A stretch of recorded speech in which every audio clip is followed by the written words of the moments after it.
Welcome back. Hey, my dear friends. Today, there are more than 8 billion human beings living across the Earth. We occupy nearly every corner of it. Cities, farmlands, mountains, deserts, and even the icy reaches of Antarctica. Our skyscrapers stretch above the clouds. Our robots wander across Mars. And our technologies connect the most distant parts of the planet. No species has ever dominated the world the way we do. But here's the strange part. We really shouldn't be here. Compared to other great apes, humans are physically unimpressive. A chimpanzee could tear your arm from its socket with ease. Pound for pound, they are about 5 times stronger than us. Gorillas? Don't even think about it. A silverback could literally rip you in half. Even orangutans, which usually spend their days lounging in trees, could overpower any human in a direct confrontation. We cannot run as fast as most predators. We have no claws, no sharp fangs, and no natural armor. Our sense of smell is weak, our hearing is average, and we cannot see in the dark. Place a naked human on the African savanna next to a lion, a hyena, or even a baboon, and any sensible bet would not be on the human. Yet, somehow, we won. We didn't merely endure, we conquered. Every other species on this planet exists either because we permit it or because we haven't yet decided to deal with it. So how did that happen? If you're listening to this to fall asleep, that is literally the reason I make these videos. Maybe consider subscribing and let me know where you are and what time it is. I look through comments and see places like Tokyo at lunchtime, Toronto at midnight, all at once. Seriously, drop a comment. I'm curious to know where this story is reaching you. Now, let's go back, way back. 300,000 years ago, East Africa, the Great Rift Valley. The world looked completely different. No cities, no farms, no roads, just endless grassland stretching to the horizon, broken only by patches of forest, winding rivers, and volcanic mountains puffing smoke in the distance. Somewhere in that landscape, a small band of creatures was fighting very hard not to die. They were us. Sort of. Homo sapiens. Anatomically modern humans. If you saw one walking down a street today, you probably wouldn't look twice. Same body shape, same brain size, same basic features. But they weren't living like modern humans. They lived like every other animal. Hand to mouth, day by day, hunting small game, gathering plants, dodging predators, searching for water, just trying to stay alive. They weren't special, not yet. Just one species among many. Homo erectus still existed, spread across Africa and Asia. Neanderthals were thriving in Europe. Denisovans lived somewhere in Asia, though we wouldn't discover them until we found their DNA in a cave 300,000 years later. There were probably other human species we don't even know about yet, because they went extinct without leaving enough fossils for us to find. In this world, Homo sapiens was a nobody, just another primate trying to get through another day. If you could see the future, if you could see what this species would become, you wouldn't believe it. You would laugh. These fragile, slow, weak creatures would go on to take over the entire planet. They would outlast every other human species. They would build Rome, Beijing, and New York. They would split the atom and walk on the moon. Impossible. Except it happened. And the question that keeps scientists up at night is simple. Why? What did we have that no one else did? What single advantage was so powerful that it took us from struggling to survive in one corner of Africa to dominating every continent on Earth? Here's where it gets interesting. The answer isn't what you think. It's not our brains. Neanderthals had bigger brains than us. It's not our tools. Other species made tools too. Homo erectus used hand axes for nearly 2 million years. It's not even our ability to walk upright. Every human species could do that. The answer is something stranger, more subtle, something that doesn't leave fossils or artifacts or clear traces in the archaeological record. That's exactly what makes it so hard to study. But we're getting ahead of ourselves. Before we can understand why Homo sapiens succeeded, we need to understand what we were up against.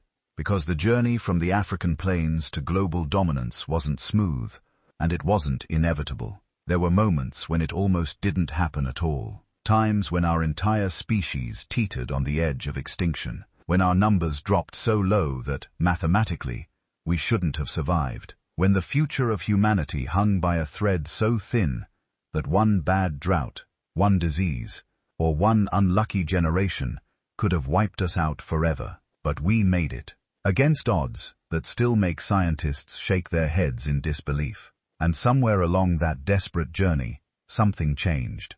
Something clicked. A switch flipped in the human mind that turned us from just another struggling species into something the world had never seen. This is the story of that transformation, of how the weakest great ape became the most dominant species on the planet, of how we went from barely surviving to reshaping the entire world in our image, of how humans rose above all other species. And fair warning, the answer might make you see yourself, your mind, and your entire civilization differently. Because what made us special wasn't something we found or built. It was something we learned to do with the 3 pounds of meat inside our skulls. Something that seems simple, until you realize no other species has ever figured it out the way we did. So get comfortable, settle in. Let's start at the beginning, back when humans were nothing special, and trace the journey that led us here, to this moment where you're listening to these words. Wherever you are in the world, whatever time it is for you, connected to billions of other humans, through technologies that would look like magic to our ancestors. The story of how we got here is stranger than you think. Around 70,000 years ago, something extraordinary happened inside the human skull. Something that had never occurred in 4 billion years of life on Earth. A neurological revolution that would separate us not just from other animals, but from every other human species that had ever existed. The human brain started rewiring itself. This wasn't a sudden mutation. No single gene flipped on to suddenly make us smarter. Instead, it was the culmination of hundreds of thousands of years of evolutionary pressure that had started during the bottleneck. All that selection for problem-solving, social cooperation, and rapid adaptation to changing environments had been building toward a threshold, and around 70,000 years ago, our ancestors crossed it. Anthropologists call this the cognitive revolution, and it changed everything. The physical evidence is subtle. If you compare a modern human skull from 100,000 years ago to one from 50,000 years ago, they look remarkably similar. The brain case is about the same size. The bone structure is nearly identical, but something fundamental had shifted inside that skull. The software had upgraded, even though the hardware looked the same. The first clue comes from the archaeological record. Before 70,000 years ago, human technology changed slowly. Stone tools evolved gradually over tens of thousands of years. Each generation made essentially the same hand axes and scrapers their grandparents had made. Innovation happened, but it crawled forward at a geological pace. Then, suddenly and explosively, everything accelerated. After 70,000 years ago, new tool types appeared every few thousand years, instead of every few 100,000. We see specialized implements designed for specific tasks. Bone needles for sewing, fish hooks and harpoons for aquatic hunting, spear throwers that multiply the force of the human arm, and complex composite tools made from multiple carefully prepared materials. But tools are just the visible tip of a much deeper transformation. The real revolution was happening in how humans thought about the world. For the first time in history, humans began creating art, not accidental marks or random scratches, but intentional symbolic representations. Cave paintings showing animals in motion, human handprints stenciled on rock walls, carved figurines depicting animals and people. The oldest confirmed art dates to around 40,000 years ago, but evidence suggests it started earlier, perhaps much earlier in Africa, where preservation conditions are less favorable. This artistic explosion represents something profound. To create art, you need to think symbolically. You need to understand that a drawing of a bison isn't actually a bison, but represents one. You need to conceive of the abstract idea of representation itself, which requires a level of cognitive sophistication that no other species has ever achieved. Along with art came ritual. Burial practices became increasingly elaborate after 70,000 years ago, not just placing bodies in the ground like Neanderthals had done, but decorating them with ochre pigments, including grave goods, and positioning bodies in specific orientations. These practices suggest our ancestors had developed complex beliefs about death, the afterlife, and perhaps the existence of souls or spirits. They were thinking about things that didn't physically exist, imagining realities beyond the immediately observable world. But the most important cognitive revolution was happening in the realm of language. Humans had been communicating for hundreds of thousands of years, but the sophistication of that communication had been limited, probably similar to what we see in other intelligent, social animals. Warnings about predators, calls indicating food sources, signals coordinating group activities. After the cognitive revolution, human language became something entirely different. It became capable of discussing things that didn't exist at all. Think about what that means. Other animals can communicate about present realities. A vervet monkey can make different alarm calls for eagles versus leopards.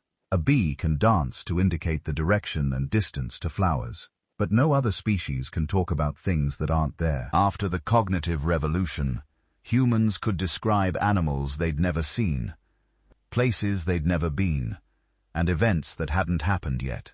More importantly, they could discuss things that existed only in imagination: gods and spirits, tribes and nations, laws and justice, abstract concepts with no physical form. This ability, what cognitive scientists call full modern language, gave humans a staggering advantage. They could share information with incredible precision. Not just, there are buffalo near the river, but 3 days north, past the rocky outcrop that looks like a bear's head, there's a valley where buffalo gather every summer when the purple flowers bloom. That level of detailed information transfer meant knowledge could accumulate across generations instead of dying with each individual. A hunter could describe a complex technique he discovered. Others could learn it, refine it, and teach their improved version to their children. Innovation could compound over time. Even more importantly, abstract language allowed humans to coordinate in entirely new ways. Before the cognitive revolution, human social groups were limited by the same constraints that limit other primates. You can only maintain close personal relationships with about 150 individuals. This isn't arbitrary. It's hardwired into primate social cognition. You physically cannot track the complex social relationships, hierarchies, and obligations of more than about 150 people. This is called Dunbar's number, and it represents a hard ceiling on group size for species that maintain social cohesion through personal relationships alone. But abstract language offered a way around this limitation. For the first time, humans could cooperate with strangers, not because they personally knew them, not because they were related by blood, but because they believed in the same shared fictions. A tribe of 500 people could function as a cohesive unit if they all believed they descended from the same legendary ancestor. An army of 10,000 could fight together if they all worshipped the same gods. A trading network could span a continent if everyone accepted that certain shells or stones had value as currency. None of this was real in the physical sense. There was no actual ancestral spirit watching over the tribe. The gods existed only in collective imagination. The shells had no practical use beyond decoration. But because everyone believed in these shared fictions, they became functionally real. They created social realities that enabled unprecedented levels of cooperation. This was revolutionary. Other human species like Neanderthals could cooperate in small groups. They hunted together, shared food, and cared for their sick. But their cooperation was limited to people they knew personally. They couldn't scale up beyond the immediate band.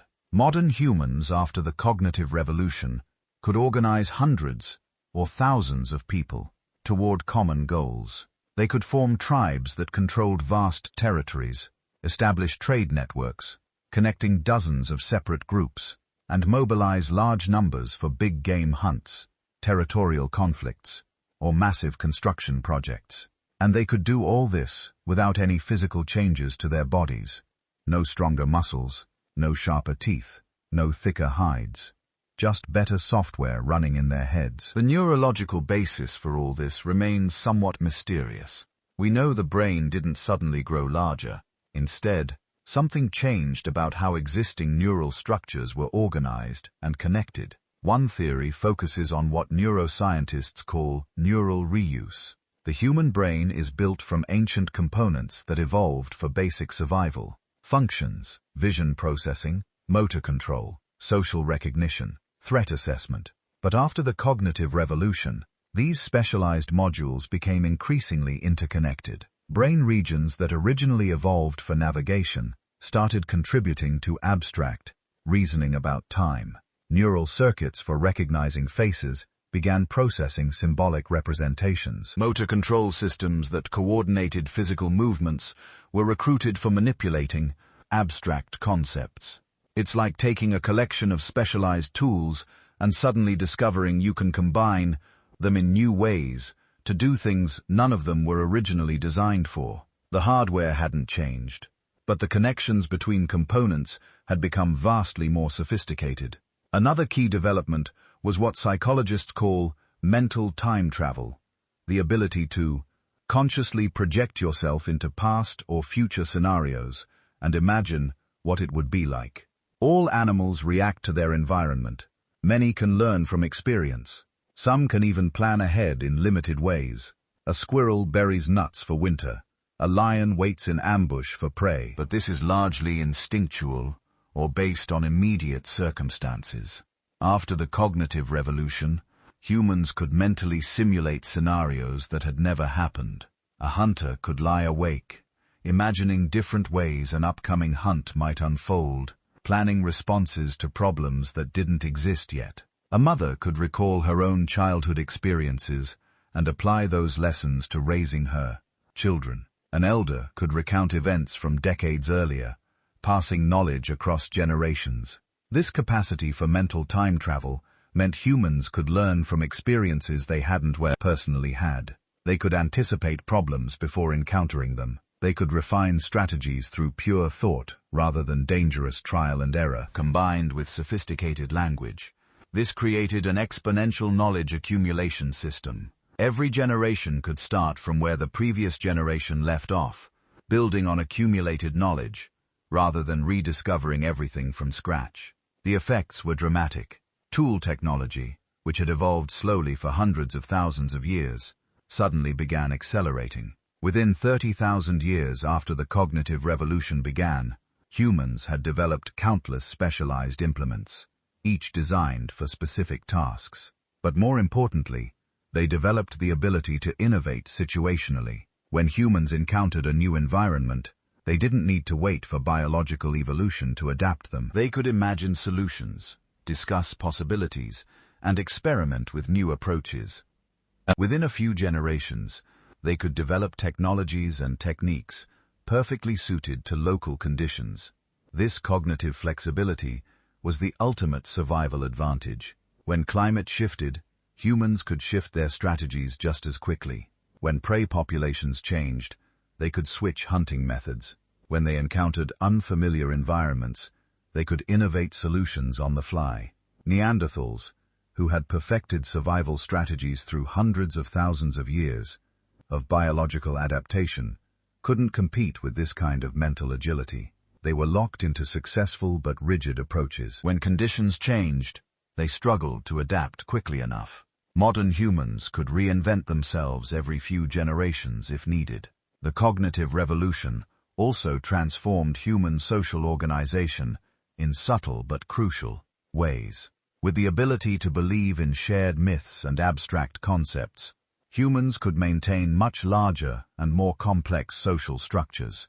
Leaders could claim authority not just through physical dominance, but through connection to imagined powers. Shamans who could communicate with spirits, Chiefs descended from legendary heroes, priests who interpreted the will of gods.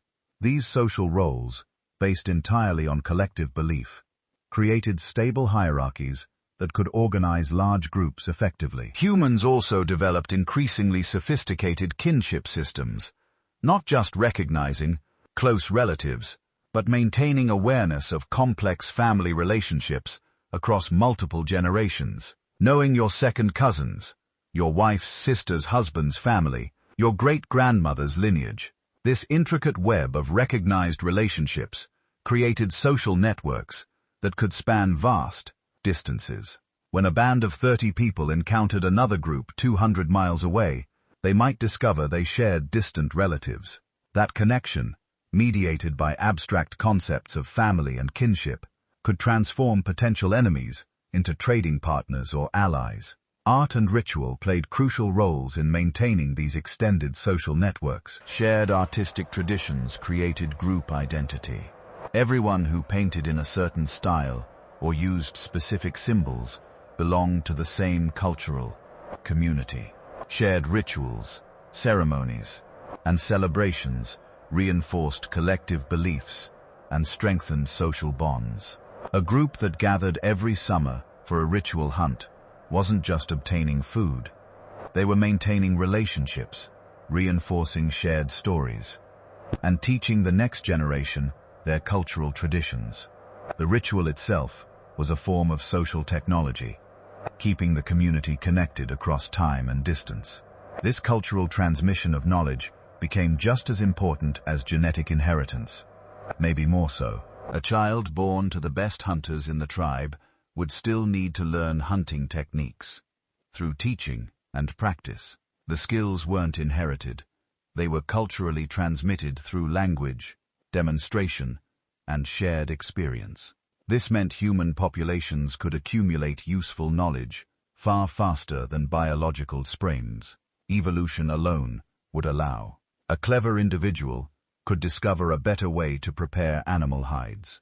She could teach this technique to others. Within a generation, the entire community would be using the improved method. Within a few generations, the technique might spread across hundreds of miles as groups encountered each other and shared knowledge. The pace of innovation accelerated exponentially. Each generation inherited not just genes from their ancestors, but also accumulated knowledge, refined techniques, and improved technologies. The gap between humans and other species widened with every passing millennium. By 30,000 years ago, the effects of the cognitive revolution were undeniable. Modern humans had spread across the entire Old World, adapting to environments from Arctic tundra to tropical rainforest to arid desert. They had developed hundreds of distinct cultures, each with its own language, art, traditions, and technologies. They had domesticated dogs, created musical instruments, developed elaborate burial practices, and religious rituals. They had become something unprecedented in the history of life on Earth, a species whose primary adaptation wasn't physical, but mental, whose survival depended not on strength or speed, but on the ability to imagine, communicate, cooperate, and innovate. The cognitive revolution had taken the genetic legacy of the bottleneck, that refined capacity for problem-solving and social cooperation, and amplified it beyond anything natural selection alone could have achieved. The hardware that had been optimized during those desperate 117,000 years of near extinction had developed software that could remake the world. But this was just the beginning. The cognitive tools that had emerged between 70,000 and 30,000 years ago would become the foundation for everything that followed. Agriculture, cities, writing, science, technology, every achievement of human civilization would ultimately trace back to the neural rewiring that happened during those crucial millennia. When minds became our greatest weapon, we stopped being just another species struggling to survive. We became architects of our own destiny, and nothing on Earth would ever be the same. Survival wasn't just about having the right genes or being smart enough to outlast a climate crisis. Intelligence means nothing if you freeze to death in the night or starve because you can't access the food around you. What really set our ancestors apart wasn't just their ability to think. It was their ability to transform thought into action, to take the hostile world around them and bend it to their will. And that transformation began with the most revolutionary technology in human history: fire. We tend to take fire for granted today. Flip a switch, turn a dial, instant heat and light. But for our ancestors, controlling fire wasn't just convenient. It was the difference between expansion and extinction. The earliest evidence of controlled fire use dates back roughly 1.5 million years, long before modern humans existed. But there's a crucial difference between using fire and controlling it. Early hominins probably scavenged fire from natural sources. Lightning strikes, volcanic activity, spontaneous combustion in dry vegetation. They could keep flames alive for a while, maybe transport burning branches from one camp to another, but they couldn't create it on demand. The real breakthrough came later, probably around 400,000 years ago, when human ancestors figured out how to make fire themselves, striking stones together to create sparks, using friction to generate heat in carefully prepared wood. These techniques sound simple, but they represent an enormous cognitive leap. You have to understand abstract concepts like combustion and heat transfer. You need to plan ahead, gathering the right materials and preparing them properly. You have to practice the techniques hundreds of times before they become reliable. But once they mastered fire creation, everything changed. Suddenly, humans weren't dependent on finding natural fire sources. They could create warmth whenever they needed it. They could move into colder regions that had been off-limits to their ancestors. They could survive through harsh winters that would have killed earlier hominin populations. Fire gave them independence from climate in a way no other species had ever achieved. But warmth was just the beginning. Cooking might have been even more important. Raw food requires massive amounts of energy to digest. Your stomach and intestines have to work for hours, breaking down tough plant fibers and raw meat. Cooked food is different. Heat does much of the digestive work externally, breaking down complex molecules, killing parasites, and making nutrients more accessible. A cooked meal delivers far more usable calories than the same food eaten raw. This had profound effects on human evolution. With cooking, our ancestors could extract more energy from less food. They needed smaller digestive systems. All that biological energy that had been dedicated to digestion could be redirected elsewhere, like to our brains, which are incredibly energy-hungry organs. Some researchers think the control of fire and the adoption of cooking created a feedback loop that accelerated brain evolution. Better cooking techniques meant more available calories. More calories meant larger brains could be supported. Larger brains meant more sophisticated cooking methods could be invented. And around it went, each innovation building on the last. Fire also transformed social life. A campfire is a gathering place. It provides light that extends the day, allowing humans to remain active after sunset. You can sit around a fire, working on tools, telling stories, and planning tomorrow's hunt. Archaeological sites from 300,000 years ago show distinctive patterns: a central hearth, surrounded by worked stone, suggesting our ancestors were already using firelight for evening tool production and social interaction. This might have been where complex language really took off. Sitting around a fire in the darkness, early humans had the time and the secure setting to develop sophisticated communication. They could teach young people complex skills, share information about distant places, and develop the rich oral traditions that would eventually become the foundation of human culture. Fire also offered protection. Predators fear flames. A well-maintained fire could keep dangerous animals at bay during vulnerable nighttime hours. This meant humans could sleep more soundly, venture into territories that would otherwise be too dangerous, and establish camps in locations that offered strategic advantages rather than just defensive security. But perhaps most importantly, fire was a tool that created other tools. You could use fire to harden wooden spears, transforming soft wood into rock-hard points. You could use heat to make stone tools easier to work, fracturing brittle materials more precisely. Later, much later, fire would become the foundation of metallurgy, pottery, and countless other technologies. But even in its earliest applications, fire was a force multiplier that made every other tool more effective, and those other tools were evolving rapidly. The stone implements that had dominated human technology for millions of years were becoming increasingly sophisticated. Early tools were simple. Take a rock, hit it with another rock until you get a sharp edge. Use that edge to cut or scrape. These Oldowan tools, named after Olduvai Gorge in Tanzania, where they were first identified, served human ancestors for nearly 2 million years. They worked well enough for basic tasks, like butchering scavenged carcasses, processing plant foods, and working wood. But around 1.7 million years ago, someone figured out how to make something better. Acheulean hand axes appeared. Carefully crafted teardrop-shaped tools with sharp edges all sawed around. These required much more skill to produce. You had to visualize the final form before you started working. You needed to strike the stone at precise angles, removing flakes systematically to create a symmetrical, balanced tool. This was manufacturing in the truest sense. Not just random modification, but planned production of a specific design. For over 1 million years, hand axes remained the cutting edge of human technology. Then, starting around 300,000 years ago, toolmaking accelerated dramatically. Prepared core techniques emerged, where toolmakers would carefully shape a stone core so they could strike off multiple identical flakes, each one a usable tool.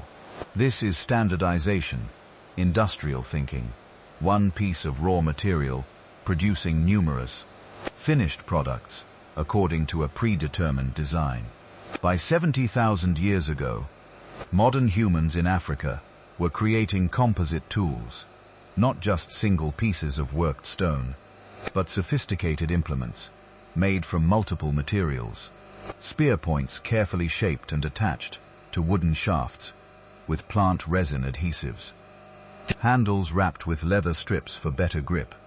Cutting tools with backing along one edge to protect the user's hand. Each of these innovations represents layers of abstract thinking. You have to understand material properties.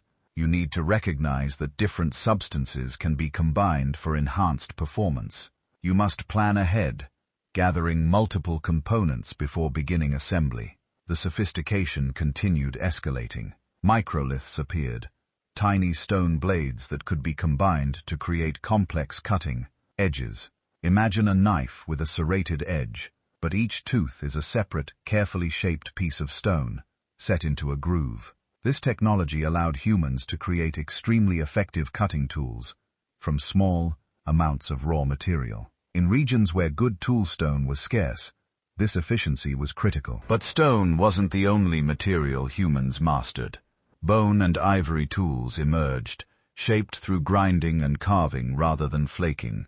These materials could be worked into forms impossible with stone. Needles with eyes for threading sinew, allowing the creation of fitted clothing. Fish hooks curved and barbed to secure catches. Harpoon points with backward-facing barbs that prevented prey from escaping. Each new tool opened new possibilities. Spear throwers, essentially lever systems that multiplied the force of a human arm, allowed hunters to launch projectiles with deadly accuracy from safe distances. Archaeological experiments show that a skilled user with a spear thrower could kill a large animal from 30 meters away. This transformed hunting from a dangerous close-quarters struggle to a strategic activity, where humans could engage prey on their own terms. Nets and traps appear in the archaeological record around 40,000 years ago. These represent another cognitive leap. You're not just responding to prey and when you encounter it. You're setting up systems that work even when you're not present. You're thinking about animal behavior patterns, predicting where they'll go, and what they'll do. You're engineering solutions to hunting problems. But tools weren't just about acquiring food. They were also about surviving in environments that should have been completely off-limits to a tropical African species. Clothing technology might not sound as dramatic as fire or weapons, but it was just as revolutionary. Early humans were hairless compared to other primates. This was probably an adaptation to heat stress in tropical Africa, allowing more efficient cooling through sweating. But hairlessness becomes a serious liability in cold climates. The solution was artificial covering. Animal skins could provide insulation, but raw hides are stiff and uncomfortable. Someone figured out how to scrape hides clean, probably using specialized stone scrapers. Someone learned that certain plant materials could tan leather, making it soft and flexible. Someone invented the bone needle, allowing skins to be sewn into fitted garments that stayed in place and provided effective insulation. These might seem like simple innovations, but they required extensive knowledge of materials and processes. You need to know which animals provide the best hides. You have to understand that fresh hides will rot unless treated. You must discover, probably through extensive trial and error, which plant substances make good tanning agents. You need to develop the motor skills to create tiny, precisely formed needles from brittle bone material. With clothing technology mastered, humans could survive in Siberia, in northern Europe during ice ages, in high mountain environments where nighttime temperatures plunged below freezing, even in summer. They weren't limited to tropical and subtropical zones anymore. They could go anywhere. Shelter technology followed similar patterns of increasing sophistication.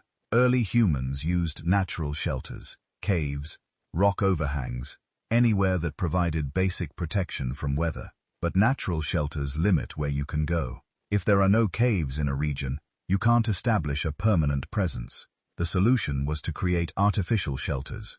The earliest were probably simple windbreaks, branches and hides arranged to block prevailing winds. Then came more substantial structures. Archaeological sites from 400,000 years ago show evidence of constructed shelters, circles of stones that probably held down hide coverings, post holes indicating wooden frameworks. By 25,000 years ago, humans in Ice Age Europe were building elaborate houses from mammoth bones, using massive skulls and tusks as structural elements, covering them with hides to create substantial dwellings that could house extended families through brutal winters. These weren't temporary camps, they were permanent or semi-permanent settlements. This represents another fundamental shift in human ecology. Most predators are nomadic, following prey animals across seasonal ranges. Humans were beginning to establish territories, building infrastructure that would last for years or even decades. This required entirely new ways of thinking about resources and planning, which brings us to hunting strategies themselves. Early hominins were probably scavengers more than hunters, driving other predators from kills and processing abandoned carcasses. But as tools and social organization improved, humans became active predators, not just opportunistic ones, but systematic, strategic hunters who could take down the largest and most dangerous prey animals. The archaeological record shows increasingly sophisticated hunting techniques. Drive lines appear in many locations. Rows of stones or posts that create funnels, channeling prey animals toward kill zones. Some sites show evidence of cliff drives, where herds of animals were stampeded over precipices, providing massive amounts of meat in a single coordinated hunt. These techniques require detailed knowledge of animal behavior. You have to know migration routes and seasonal patterns. You need to understand how different species react to pressure, which directions they court, and run when frightened. You must coordinate dozens of people in precisely timed movements. This is complex project management, requiring planning, communication, and flawless execution. But the really remarkable thing is that humans learned the specific behaviors of dozens of different prey species. Mammoth hunting required different strategies than bison. Reindeer behave differently than horses. Successful hunters had to be behavioral ecologists, maintaining detailed mental maps of how different animals would respond to different circumstances in different seasons. This knowledge was hard-won, accumulated over thousands of generations, and it had to be transmitted accurately from experienced hunters to novices. You couldn't learn mammoth hunting through trial and error. One mistake, and you or your hunting partners could be killed. This created intense selection pressure for effective teaching methods and learning abilities. The hunters who could communicate complex information clearly, and the students who could absorb and retain detailed technical knowledge, were the ones who survived to pass on their genes. Water became another frontier to master. Early humans were terrestrial, confined to land, but coastal regions and waterways offered rich resources if you could access them. Shellfish beds that could provide reliable protein, fish populations that migrated predictably, islands that offered untouched resources for anyone capable of reaching them. By 50,000 years ago, humans had developed watercraft. We don't know exactly what the first boats looked like, because wood rarely survives in the cold. But we know they existed because humans reached islands in Southeast Asia that were never connected to the mainland, even during Ice Age low sea levels. Someone built boats capable of crossing 50 kilometers of open ocean. Someone developed navigation skills, allowing them to find small islands in vast seascapes. This represents yet another domain mastered, not just land environments, but aquatic ones. Not just walking distance, but anywhere a boat could reach.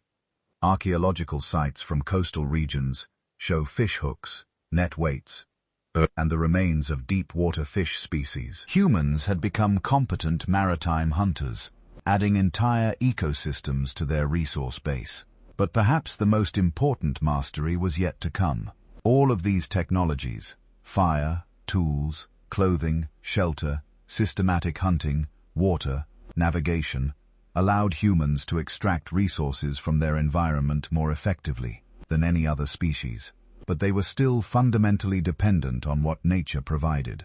If the herds didn't migrate through your territory, you went hungry. If the plant foods failed, you starved. Humans were supremely effective hunter-gatherers, but they were still at nature's mercy. Then around 12,000 years ago, everything changed again. Someone noticed that if you scattered seeds in suitable soil, plants would grow. This seems obvious now, but it was a revolutionary observation. You didn't have to wander searching for wild foods. You could create food where you wanted it. Someone noticed that certain animals could be tamed, that young wild sheep or goats raised among humans would become docile, easier to manage than wild populations. These observations led to the Neolithic Revolution, the transition from hunting and gathering to agriculture and animal husbandry. It didn't happen overnight. It took thousands of years of experimentation, selective breeding, and technological development, but once it started, it was irreversible. Agriculture meant humans could support much larger populations in smaller territories. A hunter-gatherer band might need hundreds of square kilometers to sustain 50 people. The same land under cultivation could feed thousands. This population density made possible entirely new forms of social organization. Villages, then towns, then cities, specialized labor where not everyone had to focus on food production, artisans, traders, administrators, warriors, priests. But agriculture also meant something more profound. It meant humans were no longer adapting to their environment. They were adapting the environment to themselves.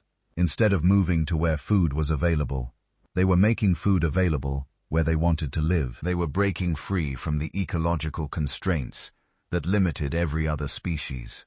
Of course, this control came with costs. Agricultural populations were more vulnerable to crop failures. They were more susceptible to diseases that spread through dense settlements. They created social inequalities, as some individuals controlled more resources than others, but they were also more resilient in crucial ways. A hunter-gatherer band that suffered losses might take generations to recover. An agricultural society could absorb massive population losses and bounce back within years. By 10,000 years ago, humans had domesticated wheat, barley, rice, and corn, depending on the region. They had tamed sheep, goats, cattle, pigs, chickens, and horses. They had developed irrigation systems to water crops, storage technologies to preserve harvests, and pottery for cooking and storing food. They had created permanent settlements with substantial architecture. They had developed writing systems to record information, moving beyond pure oral tradition. The species that had once numbered only 1,280 individuals, barely clinging to existence, had become the dominant force on the planet. And it all came down to this progressive mastery of fire, tools, and environment. Each innovation built on previous ones. Fire made better tools possible. Better tools enabled more effective hunting. Effective hunting supported larger populations. Larger populations could sustain more specialists who could develop even better technologies. It was a feedback loop that accelerated over time. The first stone tools took millions of years to develop. The transition from simple to complex tools took hundreds of thousands. The jump to agriculture happened in mere thousands. And once it began, technological change accelerated even faster. But here's what's really remarkable. None of these innovations required biological evolution. Humans didn't develop new genes for fire-making, or boat building, or agriculture. The same basic cognitive toolkit that had been refined during the bottleneck could learn any of these skills. What changed wasn't human biology. It was human culture. The accumulated knowledge passed down through generations, building layer upon layer. This was the ultimate environmental mastery. Not just adapting to whatever nature provided, but creating the environment you wanted. Not just reacting to challenges, but anticipating and preventing them. Not just surviving, but thriving in any conditions Earth could throw at you. And it freed humans from the constraints that limited every other species. Other animals were trapped by their evolutionary histories. Polar bears could survive in the Arctic, but not in the tropics. Camels could handle deserts, but not rainforests. But humans, with their tools, their fire, their shelters, their clothing, could go anywhere. Arctic tundra, tropical rainforest, high mountains, arid deserts. It didn't matter. They could master it all. This is why Homo sapiens survived when Neanderthals and Denisovans didn't. Not because we were physically superior. We weren't. Not because we were individually smarter. We probably weren't. But because we had developed the most effective technological toolkit, the most flexible adaptive strategies, and the most sophisticated environmental mastery of any hominin species. When conditions changed, we changed our tools and techniques faster than natural selection could change our genes. The age of biological evolution hadn't ended. We were still subject to natural selection, but we had added a new layer, cultural evolution, that operated on timescales thousands of times faster than genetic change. And that combination, biological intelligence refined by the bottleneck, plus cultural knowledge accumulated over millennia, made us unstoppable. The environment that had nearly destroyed our species 900,000 years ago was now ours to command. But technology and adaptability only tell part of the story. The real secret weapon that propelled Homo sapiens above all other species wasn't just what we could make or how quickly we could learn. It was who we could trust and how many people we could organize toward a common goal. It was cooperation at a scale no other species had ever achieved. Think about this for a moment. A chimpanzee, our closest living relative, can maintain meaningful social relationships with maybe 50 individuals. That's the limit. Beyond that number, the social bonds break down. The group becomes too large to manage through direct personal interaction. Chimpanzee communities rarely exceed 150 individuals, and when they do, they typically split into smaller groups. Early humans faced the same limitation. For millions of years, our ancestors probably lived in small bands of 20 to 50 individuals. extended family groups that hunted together, shared food, and protected each other from predators. This was the social structure that had worked for primates for tens of millions of years. Small, tight-knit groups, where everyone knew everyone else. But sometime during that post-bottleneck expansion, something extraordinary happened. Modern humans figured out how to break through this limitation.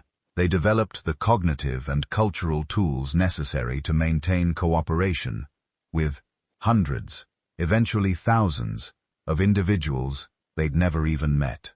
This wasn't just an incremental improvement. This was a revolution in social organization, as profound as the invention of language itself. And it started with a simple but powerful innovation: the division of labor. In small hunter-gatherer bands, everyone had to be a generalist. Men hunted, women gathered. Everyone needed to know how to make tools, build shelters, find water, and identify edible plants. Specialization was limited because the group couldn't afford to support anyone who wasn't contributing to immediate survival needs. But as modern human groups grew larger, something remarkable became possible. Not everyone needed to do everything anymore. Some individuals could become specialists, focusing their time and energy on becoming really good at one particular skill. Archaeological evidence from around 40,000 years ago shows this transition beginning. At early modern human sites, you start finding evidence of specialized toolmakers, individuals who spent most of their time crafting stone tools, bone needles, or spear points. Their work was too sophisticated and too consistent to be something everyone was doing in their spare time. These were specialists. Other individuals focused on hunting specific types of game. Some became expert trackers. Others specialized in fishing or trapping birds. Still others developed expertise in processing hides, making clothing, or preparing plant foods. This specialization created something economists call comparative advantage. Instead of everyone being mediocre at everything, individuals could become excellent at specific tasks. A specialist toolmaker could produce better tools faster than a generalist. A specialized hunter could bring down more game with less effort. But specialization only works if you have a system for sharing the benefits. The toolmaker needs to eat, but they're spending their time making tools, not hunting. The hunter needs tools, but they're spending their time tracking game, not crafting spear points. Enter the gift economy. Modern humans developed elaborate systems of reciprocal exchange that allowed specialists to trade their goods and services. The toolmaker would give spear points to hunters, who would give meat to the toolmaker. The hide processor would provide clothing to both, receiving tools and food in return. This might sound simple, like basic bartering, but it was actually far more sophisticated than that. These weren't immediate quid pro quo exchanges.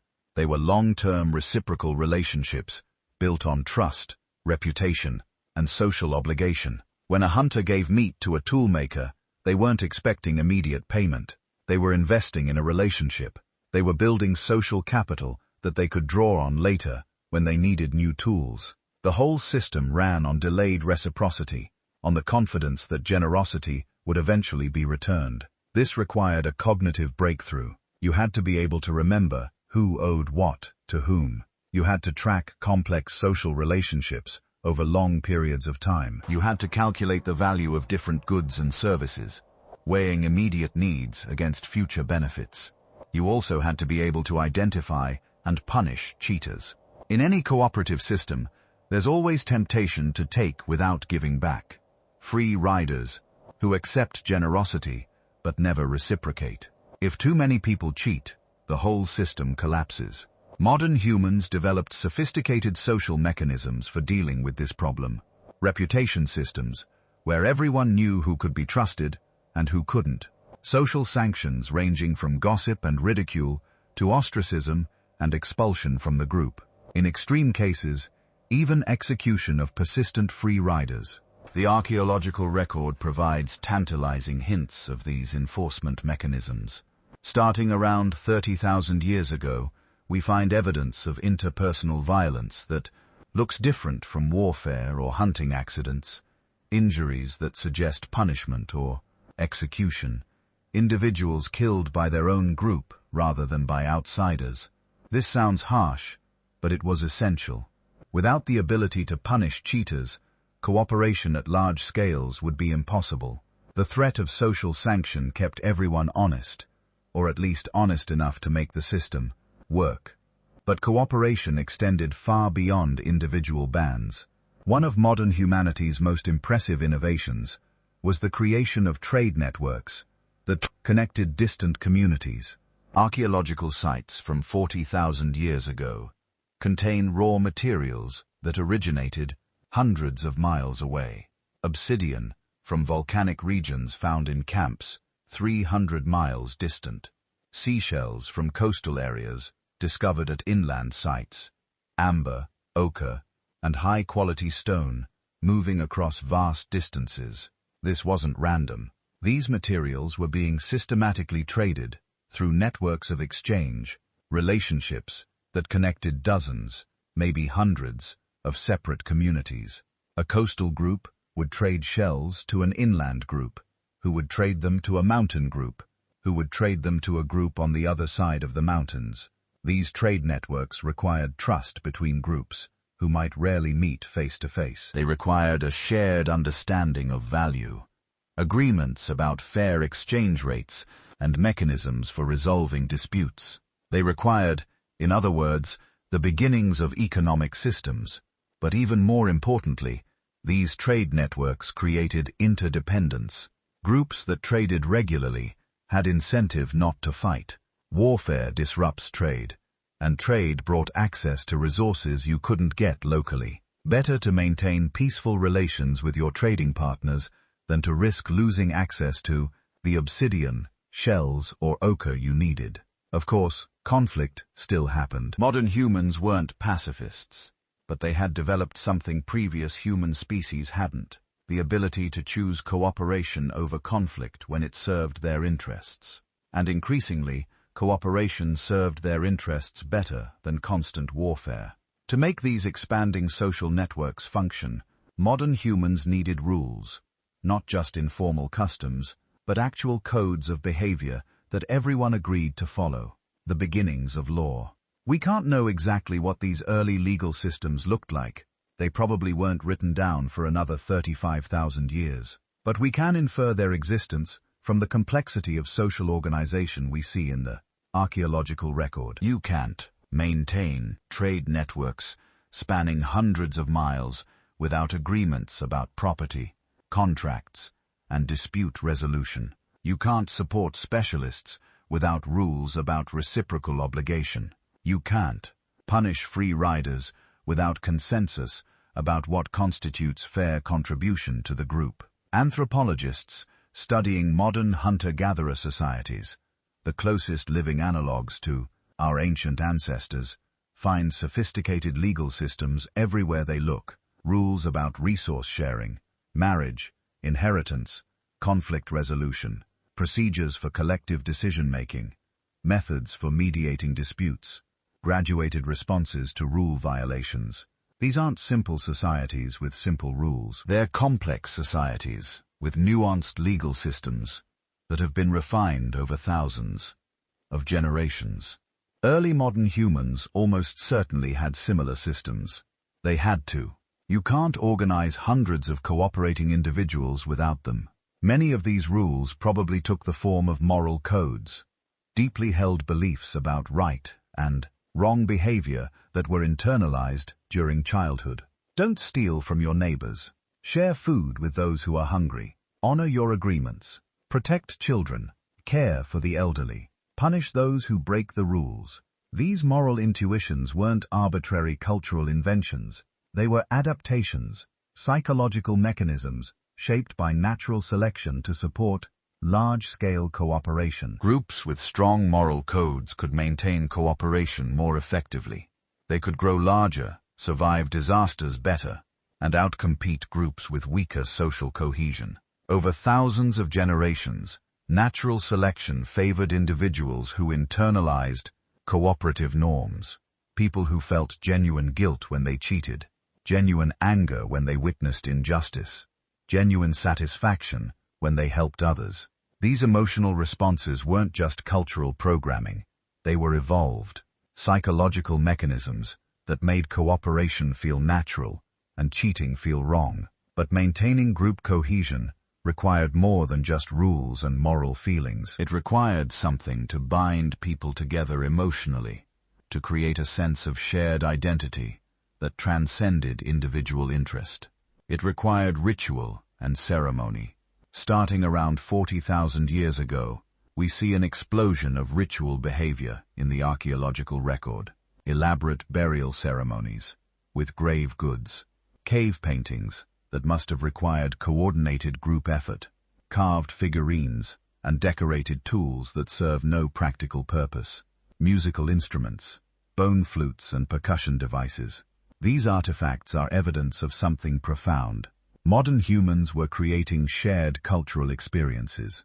They were gathering together for ceremonies, celebrations, religious rituals. They were singing, dancing, telling stories, creating art together. This might seem like frivolous behavior, luxury activities you'd act out, activities you'd only engage in after taking care of survival needs. But that's exactly wrong. These rituals were survival needs. They were the social glue that held large groups together. When you participate in a ritual with others, something happens in your brain. The synchronized movement, the shared emotion, the collective focus on a common purpose, all trigger the release of neurochemicals that create feelings of bonding and belonging. You feel connected to the people around you. You identify with them.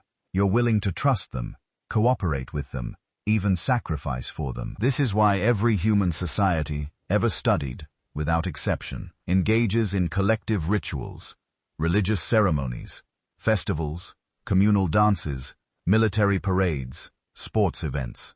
The specific forms vary enormously, but the underlying function is always the same, creating emotional bonds between individuals, forging groups into unified communities. For early modern humans, these rituals probably revolved around hunting, fertility, seasonal changes, and significant life events.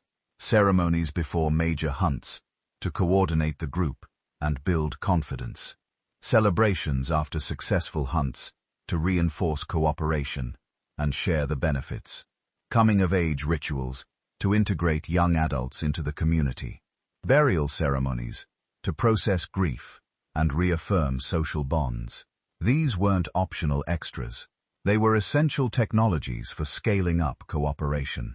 You can maintain a 50-person band through personal relationships alone, but to coordinate 200 people, or 500, or 1,000, you need something more. You need shared myths, collective rituals, and cultural identities that make people think of themselves as part of something larger than their immediate family. Of course, the flip side of group identity is conflict with outsiders.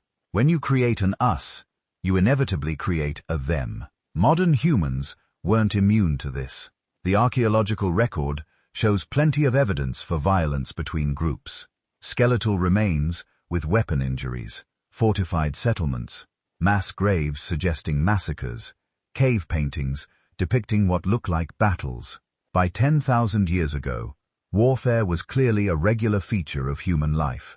But even warfare, paradoxically, contributed to the evolution of cooperation. Groups that could coordinate effectively in battle, that could organize warriors, develop military strategies, and maintain discipline under pressure. Those groups survived. Groups that couldn't coordinate as well got conquered or displaced. This created what evolutionary biologists call group selection pressure. Natural selection wasn't just operating on individuals anymore. It was operating on whole communities. Groups with better cooperation survived and expanded. Groups with weaker cooperation disappeared. Over thousands of generations, this pressure shaped human psychology in profound ways. We evolved to be fiercely loyal to our in-groups, willing to sacrifice personal interest for group benefit. We developed intuitive moral responses that punish free riders and reward cooperators. We became capable of coordinating with large numbers of individuals toward common goals. But we also evolved capacities for tribalism, xenophobia, and intergroup conflict. The same psychological mechanisms that make us cooperate so effectively with our in-group can make us hostile toward outsiders. This is the dark side of human cooperation, the shadow that has followed us from the Stone Age into the modern world. However, cooperation within groups wasn't just about warriors and hunters. One of modern humanity's most important innovations was the systematic care of children and the elderly. This might not sound revolutionary, but it represented a fundamental shift in life history strategy. In most mammal species, individuals reproduce, care for their offspring until independence, and then either die or become peripheral to the group. Once you're past reproductive age, you're evolutionary dead weight, consuming resources without contributing to the next generation. Humans broke this pattern. Somewhere in our evolutionary history, we developed extended post-reproductive lifespans. Women in particular continue living for decades after menopause, long after they can have children of their own. This is weird. From a purely genetic standpoint, it seems wasteful. Why invest resources in individuals who can't reproduce? But the grandmother hypothesis, developed by anthropologist Kristen Hawkes and her colleagues, explains why this makes perfect evolutionary sense. Older women, freed from the demands of pregnancy and infant care, can contribute enormously to their grandchildren's survival. They have decades of accumulated knowledge, which plants are edible, where to find water during droughts, how to treat injuries and illnesses. They can gather food, process materials, and care for children, while younger adults focus on hunting and gathering. Archaeological evidence supports this. At modern human sites from 30,000 years ago, we find evidence of elderly individuals living well past reproductive age. We find complex tool technologies that would take years to master, suggesting knowledge was being passed from experienced elders to younger learners. We find evidence of specialized food processing, particularly of plant foods, work often done by older women in modern hunter-gatherer societies. This created a virtuous cycle of cultural accumulation. Each generation could build on the knowledge of the previous generation. Children learned from parents, grandparents, even great-grandparents. Skills became more sophisticated. Technologies improved. Cultural knowledge expanded. This is fundamentally different from genetic evolution, which operates over thousands of generations. Cultural evolution can happen in a single generation. A clever individual discovers a better way to make tools, teaches it to their children, and suddenly, the whole community has access to superior technology.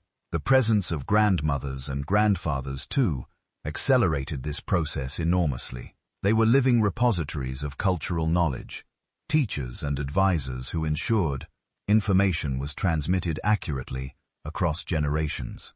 But it wasn't just elders caring for the young. Modern humans developed collective childcare systems where multiple adults shared responsibility for children. Mothers, fathers, grandparents, aunts, uncles, older siblings, even unrelated community members all participated in raising children. This is unusual among primates. In most species, mothers bear almost exclusive responsibility for infant care. Fathers often contribute nothing beyond genetic material. But human children are so demanding, requiring so much time and resources to raise successfully, that mothers couldn't manage alone.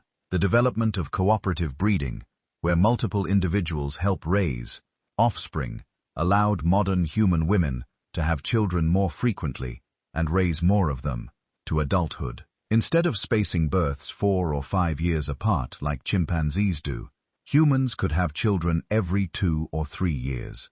This demographic advantage compounded over generations.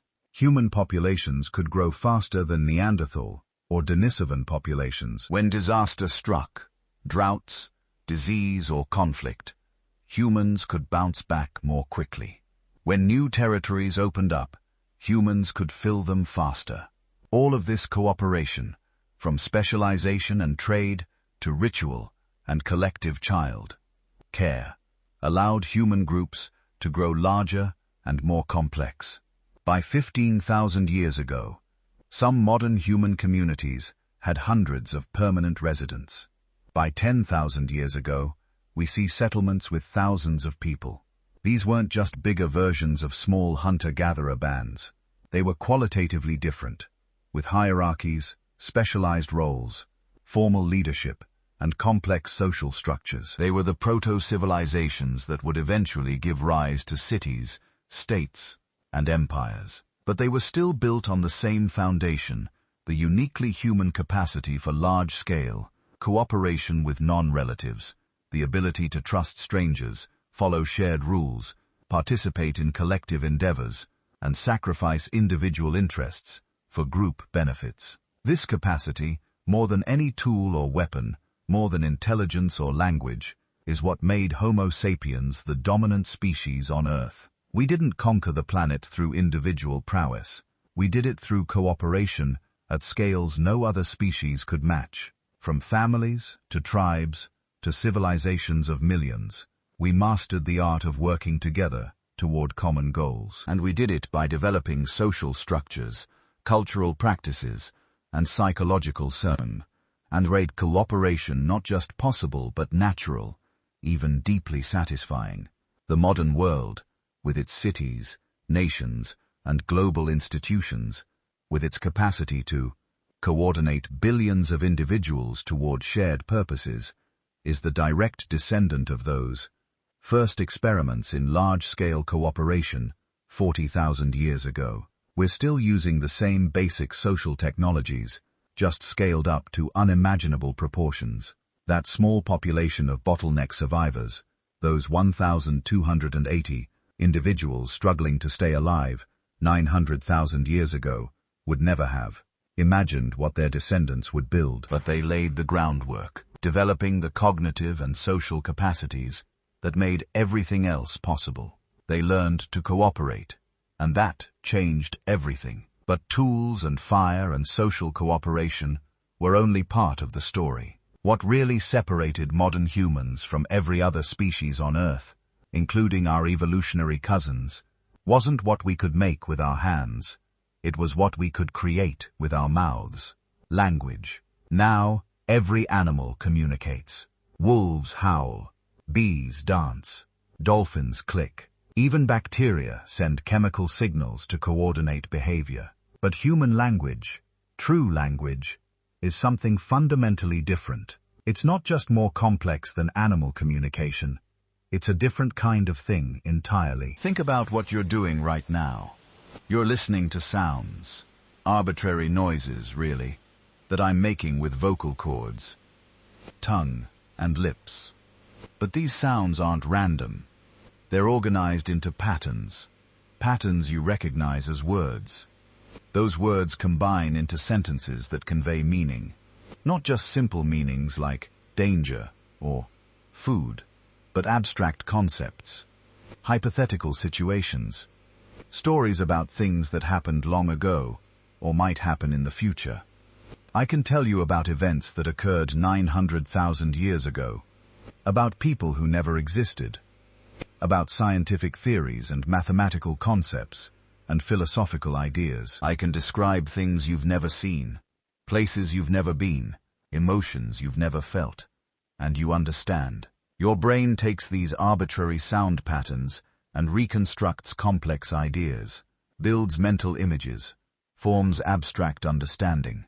No other species can do this. Chimpanzees can learn maybe 150 signs in captivity. Impressive. But a human toddler knows several thousand words by age 3. More importantly, chimps use signs individually. Simple associations like food, drink, play. They don't combine them into novel sentences expressing new ideas. They don't use grammar, that invisible architecture that lets us generate infinite meanings from finite elements. Human language is generative. From a vocabulary of maybe 20,000 words and a set of grammatical rules, you can produce and understand sentences that have never been spoken before in human history. This sentence right here, arranged exactly this way, has probably never existed until this moment, yet you understand it perfectly. This capability didn't evolve for casual conversation. It emerged because it solved a critical survival problem, the same problem that had been created by the genetic bottleneck. Those scattered populations of survivors needed to share information across distance and time. A band on one side of a valley discovers that a particular plant is poisonous. How do they warn the band on the other side without language? They can't. Someone has to get sick or die, and then that group learns the hard way. With language, you just tell them, don't eat the red berries. They'll kill you. A hunter figures out a better technique for tracking prey. Without language, this innovation might spread slowly through observation and imitation, if it spreads at all. With language, he can explain it, describe it, teach it deliberately. The technique spreads throughout the entire population within a generation. Where to find water. During droughts, an elder remembers where to find water. During droughts, knowledge gained from her grandmother. During droughts, knowledge gained from her grandmother, who survived the last drought 40 years ago. Without language, that information dies with her. With language, she can pass it on. Story becomes survival technology. This is the key insight. Language didn't evolve primarily for social bonding or impressing mates, though it helps with those things. It evolved as the ultimate survival tool, a technology for storing and transmitting information across space and time. And once it emerged, it changed everything, because language enabled something unprecedented in evolutionary history: cultural evolution. Every other species learns primarily through genes. Lions don't teach their cubs to hunt through careful instruction. The cubs have hunting instincts encoded in their DNA. They practice. They watch their mothers. They get better through trial and error. But the fundamental capacity, the drive and basic technique, that's genetic. Humans are different. Yes, we have some instincts. Babies instinctively know to suck for milk. Toddlers have innate fear responses to certain dangers. But almost everything important that humans know, we learn from other humans, not through genes, but through culture. A child born today and raised by wolves wouldn't naturally develop language, mathematics, tool use, or any complex human behavior. They wouldn't intuitively know how to make fire, or build shelter, or identify edible plants. All that knowledge has to be taught. It has to be transmitted culturally, through language. This creates something extraordinary. Cultural evolution operates on completely different timescales than biological evolution. Genetic evolution requires variation, selection, and reproduction. A beneficial mutation appears randomly, provides survival advantage, spreads through the population over many generations. This takes time, thousands of years minimum, usually hundreds of thousands or millions. Cultural evolution just requires someone to have a good idea and tell others about it. A clever human figures out that heating certain stones makes them easier to shape into tools. She teaches this technique to her children, who teach their children, who improve the technique and teach the improved version. Within a few generations, the entire population is using heat-treated stone tools. No genetic change required. No waiting for natural selection. Just information transmitted through language. This is revolutionary.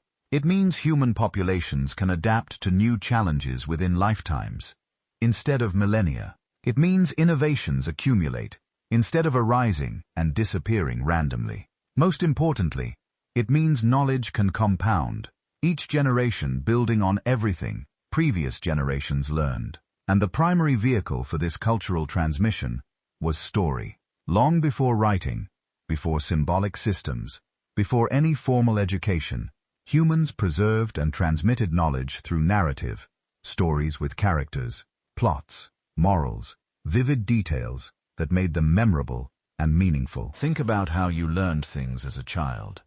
Not through abstract principles or dry recitation of facts, but through stories. Cautionary tales about children who wandered too far from camp and got lost. Exciting narratives about successful hunts that demonstrated tracking techniques. Legends about ancestors who survived disasters by being clever, or brave, or prepared. These weren't just entertainment. They were educational technology. A story about a hunter who ignored the signs of a territorial predator and got killed teaches predator awareness far more effectively than simply saying, "Watch for predators." The narrative creates emotional engagement. You imagine yourself in the hunter's position. You feel his fear, his pain. Your brain encodes that information deeply, associates it with emotional weight. You remember stories in ways you don't remember abstract information. Archaeological evidence suggests storytelling was central to human culture from very early periods. Cave paintings from 40,000 years ago appear to depict narratives, sequential scenes, showing hunts, migrations, possibly mythological events. These weren't random decorations. They were story archives, ways of preserving important cultural information in visual form. Around campfires at night, our ancestors would have recounted these stories verbally. The hunt where Krog killed the mammoth by driving it into the ravine.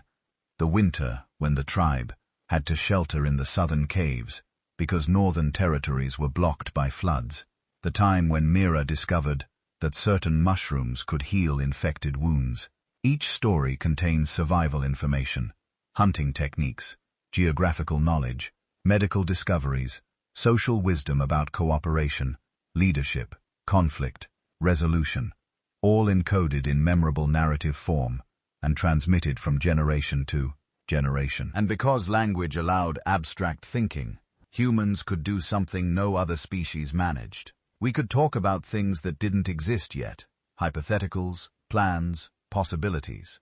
What if we drove the herd toward the cliff instead of trying to separate individuals?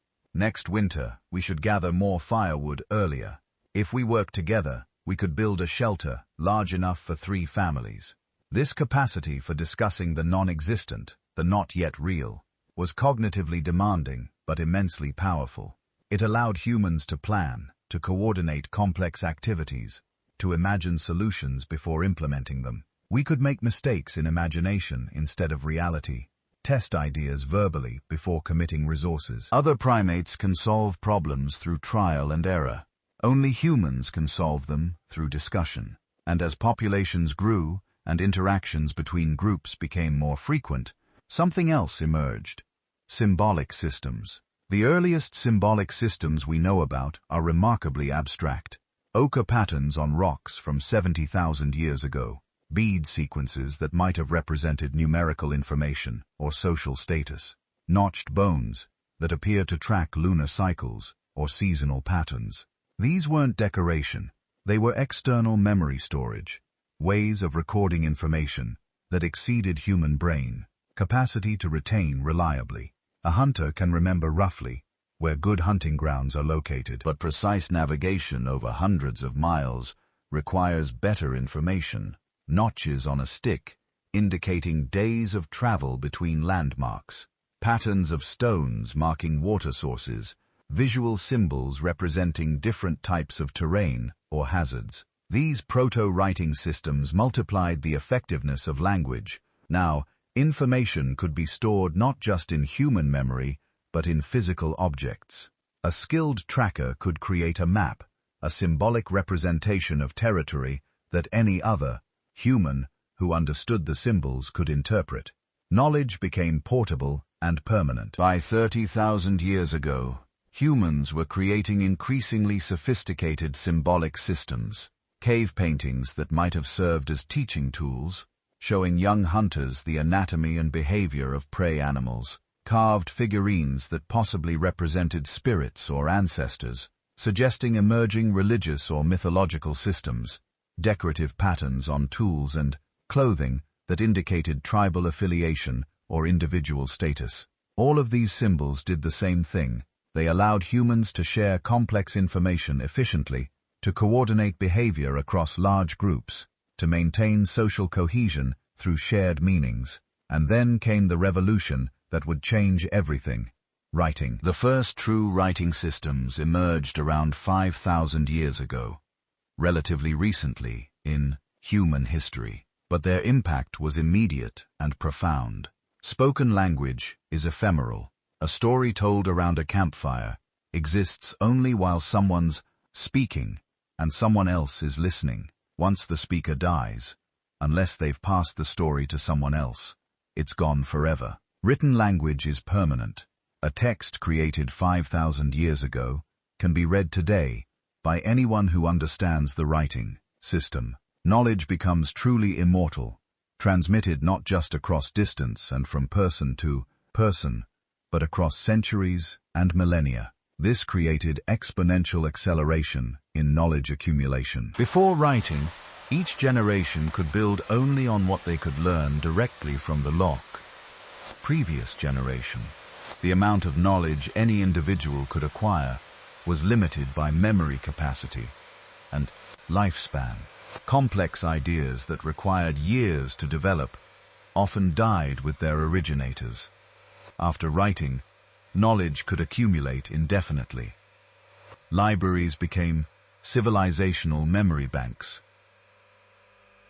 A scholar in ancient Greece could read mathematical texts written centuries earlier in Babylon, build on those ideas, and record new discoveries for future generations to expand further.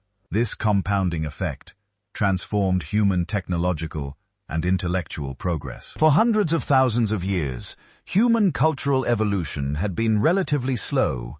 Yes, faster than genetic evolution, but still measured in millennia. Stone tool technologies improved gradually over tens of thousands of years. After writing, the pace accelerated dramatically. Within a few thousand years, humans went from basic agriculture to complex mathematics, from simple villages to vast empires, from oral tradition to sophisticated literature and philosophy. But writing did something else equally important. It enabled a completely new kind of social coordination: teaching. Every animal species that cares for offspring engages in some form of learning. Bear cubs watch their mothers fish. Otter pups practice hunting techniques under parental supervision. But this is mostly learning through observation and imitation. The parent demonstrates. The offspring copies. Humans developed deliberate instruction, teaching as a specialized activity designed to efficiently transfer specific knowledge. A master flint knapper doesn't just make tools while apprentices watch. He explains what he's doing, describes how to identify good stone, where to strike to get the right flaking pattern, how to correct mistakes. He can use language to convey the invisible reasoning behind visible actions. This makes human learning incredibly efficient. A young hunter can acquire in months what might take years to figure out through observation alone. Complex skills that might be difficult to reverse engineer just by watching. Glassmaking, metalworking, advanced weapon crafting become reproducible through verbal instruction. And teaching enables something even more powerful: specialization. In species that learn primarily through observation, every individual needs to be a generalist. They need to learn everything necessary for survival, because there's complete, efficient way to exchange specialized knowledge. In human societies with language and teaching, individuals can specialize. One person becomes expert at tracking. Another specializes in plant knowledge. A third focuses on tool making. Each develops deep expertise in their domain and teaches those skills to interested students. The society as a whole becomes more capable than any individual could be alone. The collective knowledge of the group far exceeds what any single brain could contain. This is how human groups solve problems that would be impossible for individuals or even small bands. You want to hunt a mammoth? That requires coordinated action from dozens of people with different specializations. Trackers to locate the herd, strategists to plan the approach, weapon makers who've crafted effective spears, experienced hunters who know animal behavior, younger members who can run fast to drive the animal toward the kill zone. Without language, coordinating all these different roles would be nearly impossible. With language, you can plan the entire operation in advance, explain everyone's role, adjust the strategy based on conditions, coordinate timing, share a mental model of how the hunt will proceed so everyone knows what to expect. This coordination capacity scaled up to enable increasingly ambitious projects. Building permanent settlements required organizing labor, different people gathering materials, others constructing walls, still others planning layouts and managing resources. Agriculture required coordinating planting schedules, water management, and harvest timing across many families. Eventually, humans were building cities, vast construction projects requiring thousands of workers, following complex plans developed by architects and engineers. Armies coordinating movements of tens of thousands of soldiers across multiple battle theaters, trade networks spanning continents, moving goods through dozens of intermediaries, speaking different languages, but sharing common commercial vocabularies. None of this would have been possible without sophisticated language-enabling coordination at scale. But perhaps language's most important function, the thing that truly separated humans from every other species, was its ability to create shared realities. Here's a remarkable fact. Chimpanzees can't cooperate effectively in groups larger than about 50 individuals. Once chimp groups exceed that size, they fracture. There's too much competition, not enough social cohesion. The individuals don't have strong enough bonds to maintain cooperation. Modern humans regularly cooperate in groups of millions. Cities contain people who will never meet each other, yet they follow the same laws, use the same currency, participate in the same economic systems. How is this possible?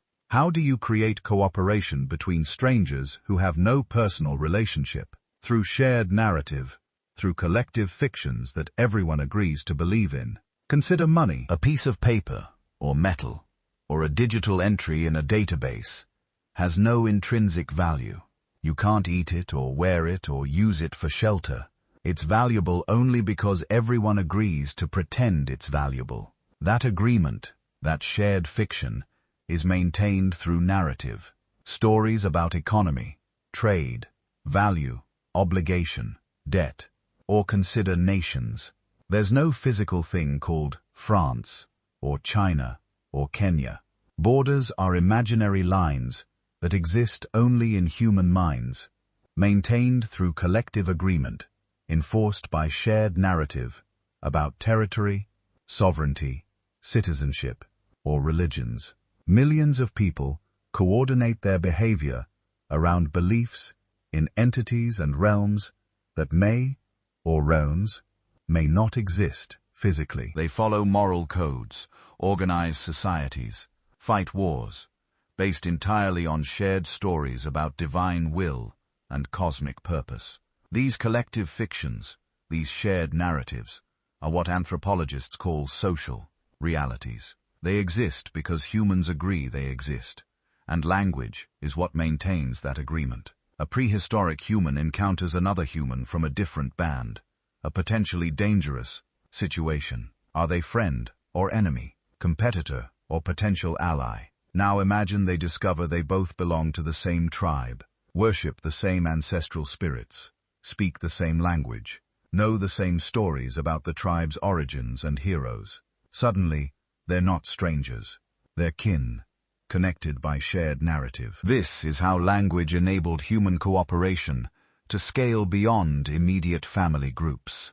Through stories that created artificial kinship, imagined communities of thousands or millions of people who'd never met, but identify as part of the same group because they share the same narratives. Early humans used myths about common ancestors.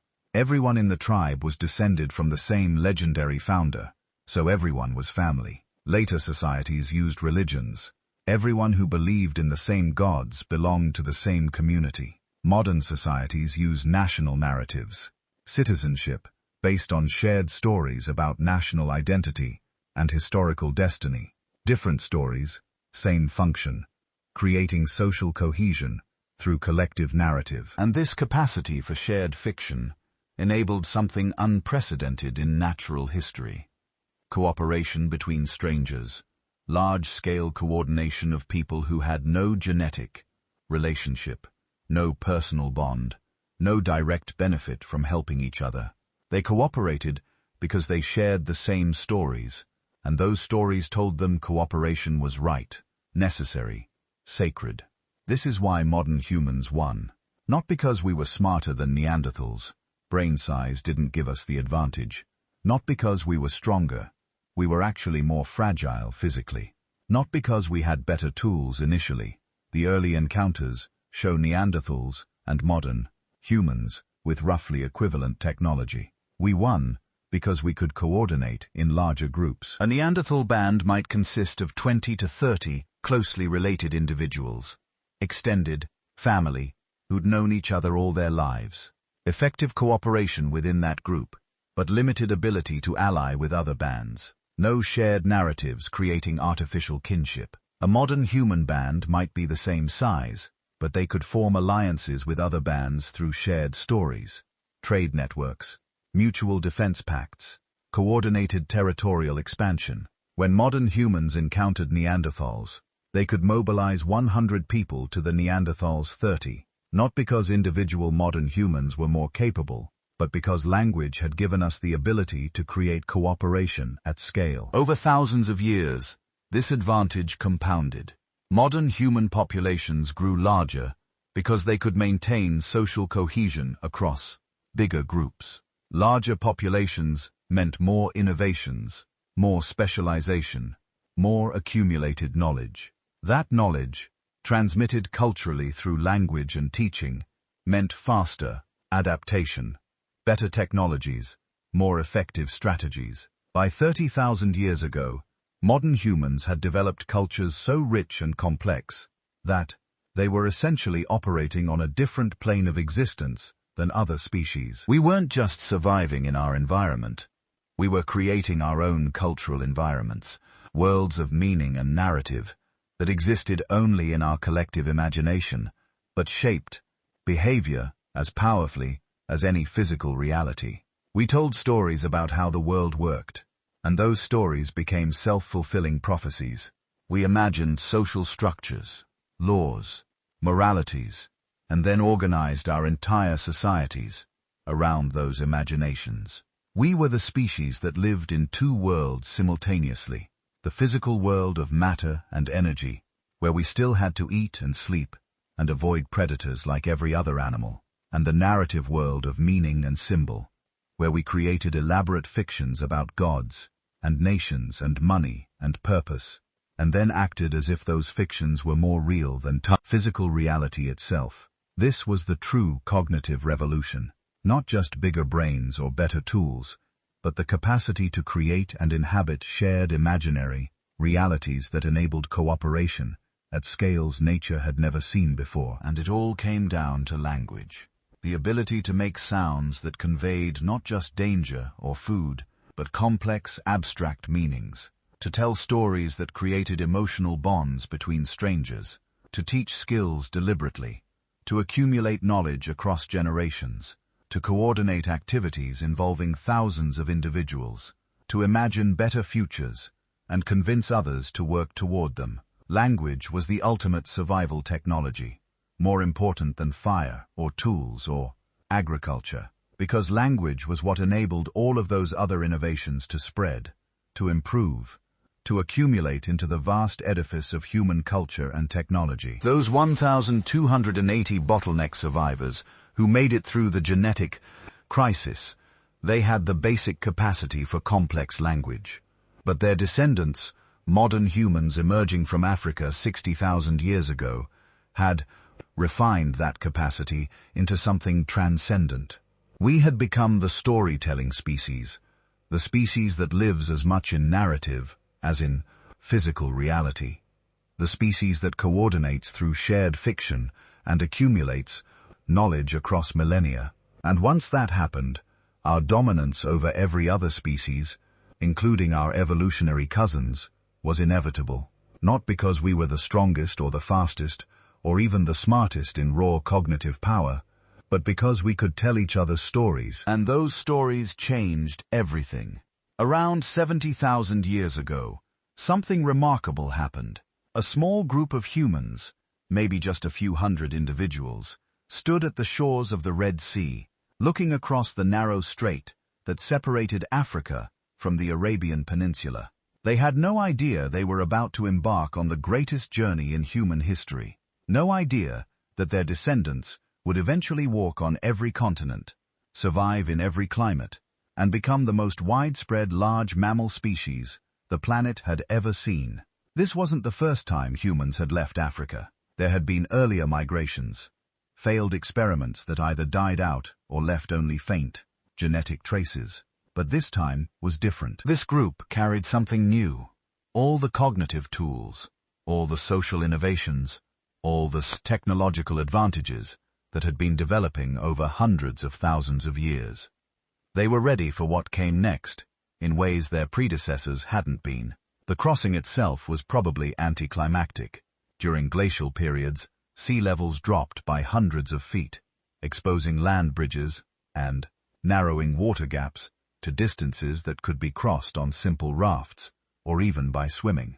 From Africa to Arabia was maybe 10 miles at its narrowest point, a journey that could be made in a single day. But what that crossing represented was monumental. For the first time, anatomically and behaviorally, modern humans were leaving their evolutionary homeland, entering territories where they had no ancestral experience, no inherited knowledge of which plants were edible, which animals were dangerous, where water could be found during dry seasons.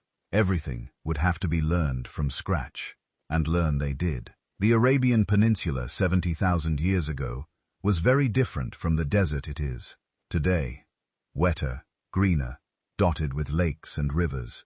It was actually perfect for human expansion. Within just a few thousand years, human populations had spread across the entire peninsula and into the Levant, establishing the first permanent human presence outside Africa. This is where things get interesting, because this wasn't a slow, gradual expansion over millions of years like earlier human species had achieved. This was explosive.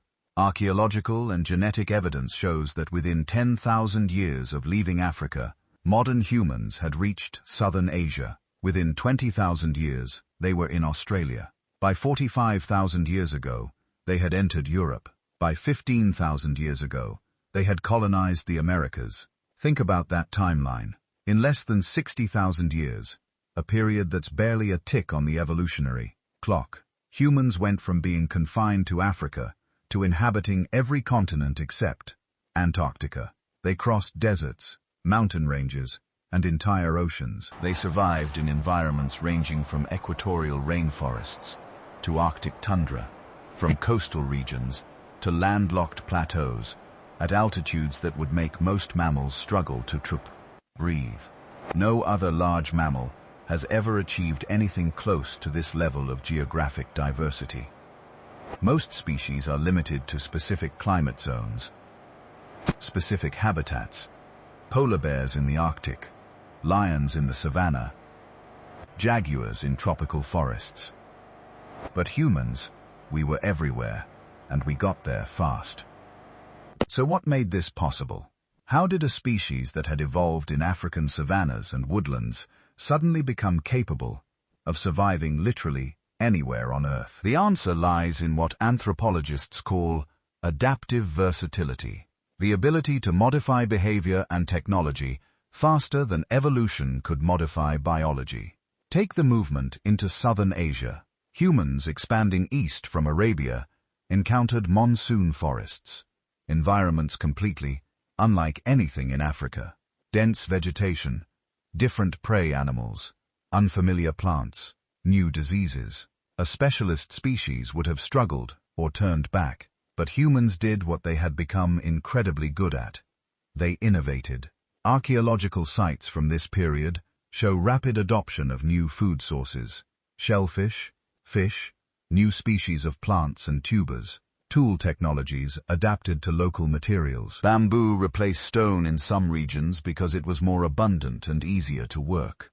Settlement patterns changed to match seasonal patterns of resource availability. Within a few generations, these migrants had become as adapted to Asian monsoon forests as their ancestors had been to African grasslands, and they didn't stop. Some groups continued east, eventually reaching the coastlines of Southeast Asia. This is where humans did something unprecedented in mammalian evolution. They took to the sea, not just wading in shallow water or crossing narrow straits, but deep ocean voyaging. By 65,000 years ago, humans had reached Australia. This required crossing at least 60 miles of open ocean, a journey that could only have been accomplished with purpose-built watercraft and sophisticated navigation skills. Think about what this means. Early humans, working with stone tools and natural materials, had to develop boat-building technology advanced enough to handle open water. They had to understand tides, currents, and weather patterns. They had to provision these voyages with enough food and fresh water to survive days at sea. This wasn't accidental. You don't drift 60 miles across open ocean and happen to hit a continent.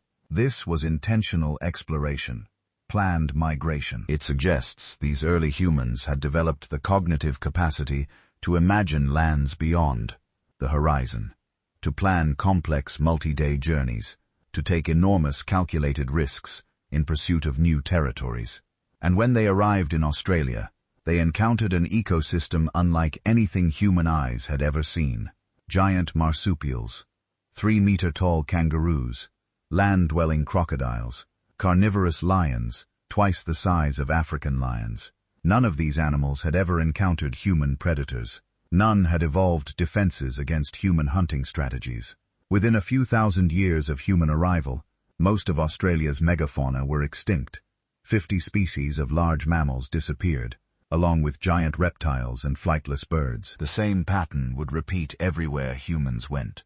Massive, slow-reproducing animals that had survived for millions of years suddenly vanished within centuries of human contact. This wasn't just hunting, it was ecosystem transformation. Humans used fire to manage landscapes, burning undergrowth to promote new growth that would attract grazing animals. In Australia, this fire management was so extensive and systematic that it fundamentally altered the continent's vegetation patterns. Forests gave way to more open woodlands. Fire-sensitive plants declined, while fire-adapted species flourished. Humans weren't just adapting to Australia, they were remaking it to suit their needs. Meanwhile, other groups were moving in different directions. Some populations headed north, from the Middle East, into Central Asia. This presented completely different challenges. Colder temperatures, longer winters, different resources. The archaeological record from this period shows humans developing cold weather technologies, better clothing, more sophisticated shelters, ways to preserve and store food through long winters when hunting was difficult. This is also where humans began encountering their evolutionary cousins again. Remember, Neanderthals had been living in Europe and Western Asia for hundreds of thousands of years. They were perfectly adapted to Ice Age conditions. Robust, powerful, expert hunters. When modern humans pushed into their territories around 45,000 years ago, the stage was set for one of the most important meetings in human history. We've already covered what happened when these species met: the interbreeding, the competition, the eventual extinction of Neanderthals. But what's important for understanding human expansion is what this contact gave us: genes. Neanderthal DNA that helped modern humans survive in cold climates. Genetic variants that improved immune system function against European diseases. Adaptations that allowed more efficient processing of different diets. This genetic transfer through interbreeding was like a software update. Modern humans arriving in Europe got instant access to hundreds of thousands of years of Neanderthal evolution. Biological adaptations that had been refined specifically for the environments they were entering. The same thing happened in Asia with Denisovans.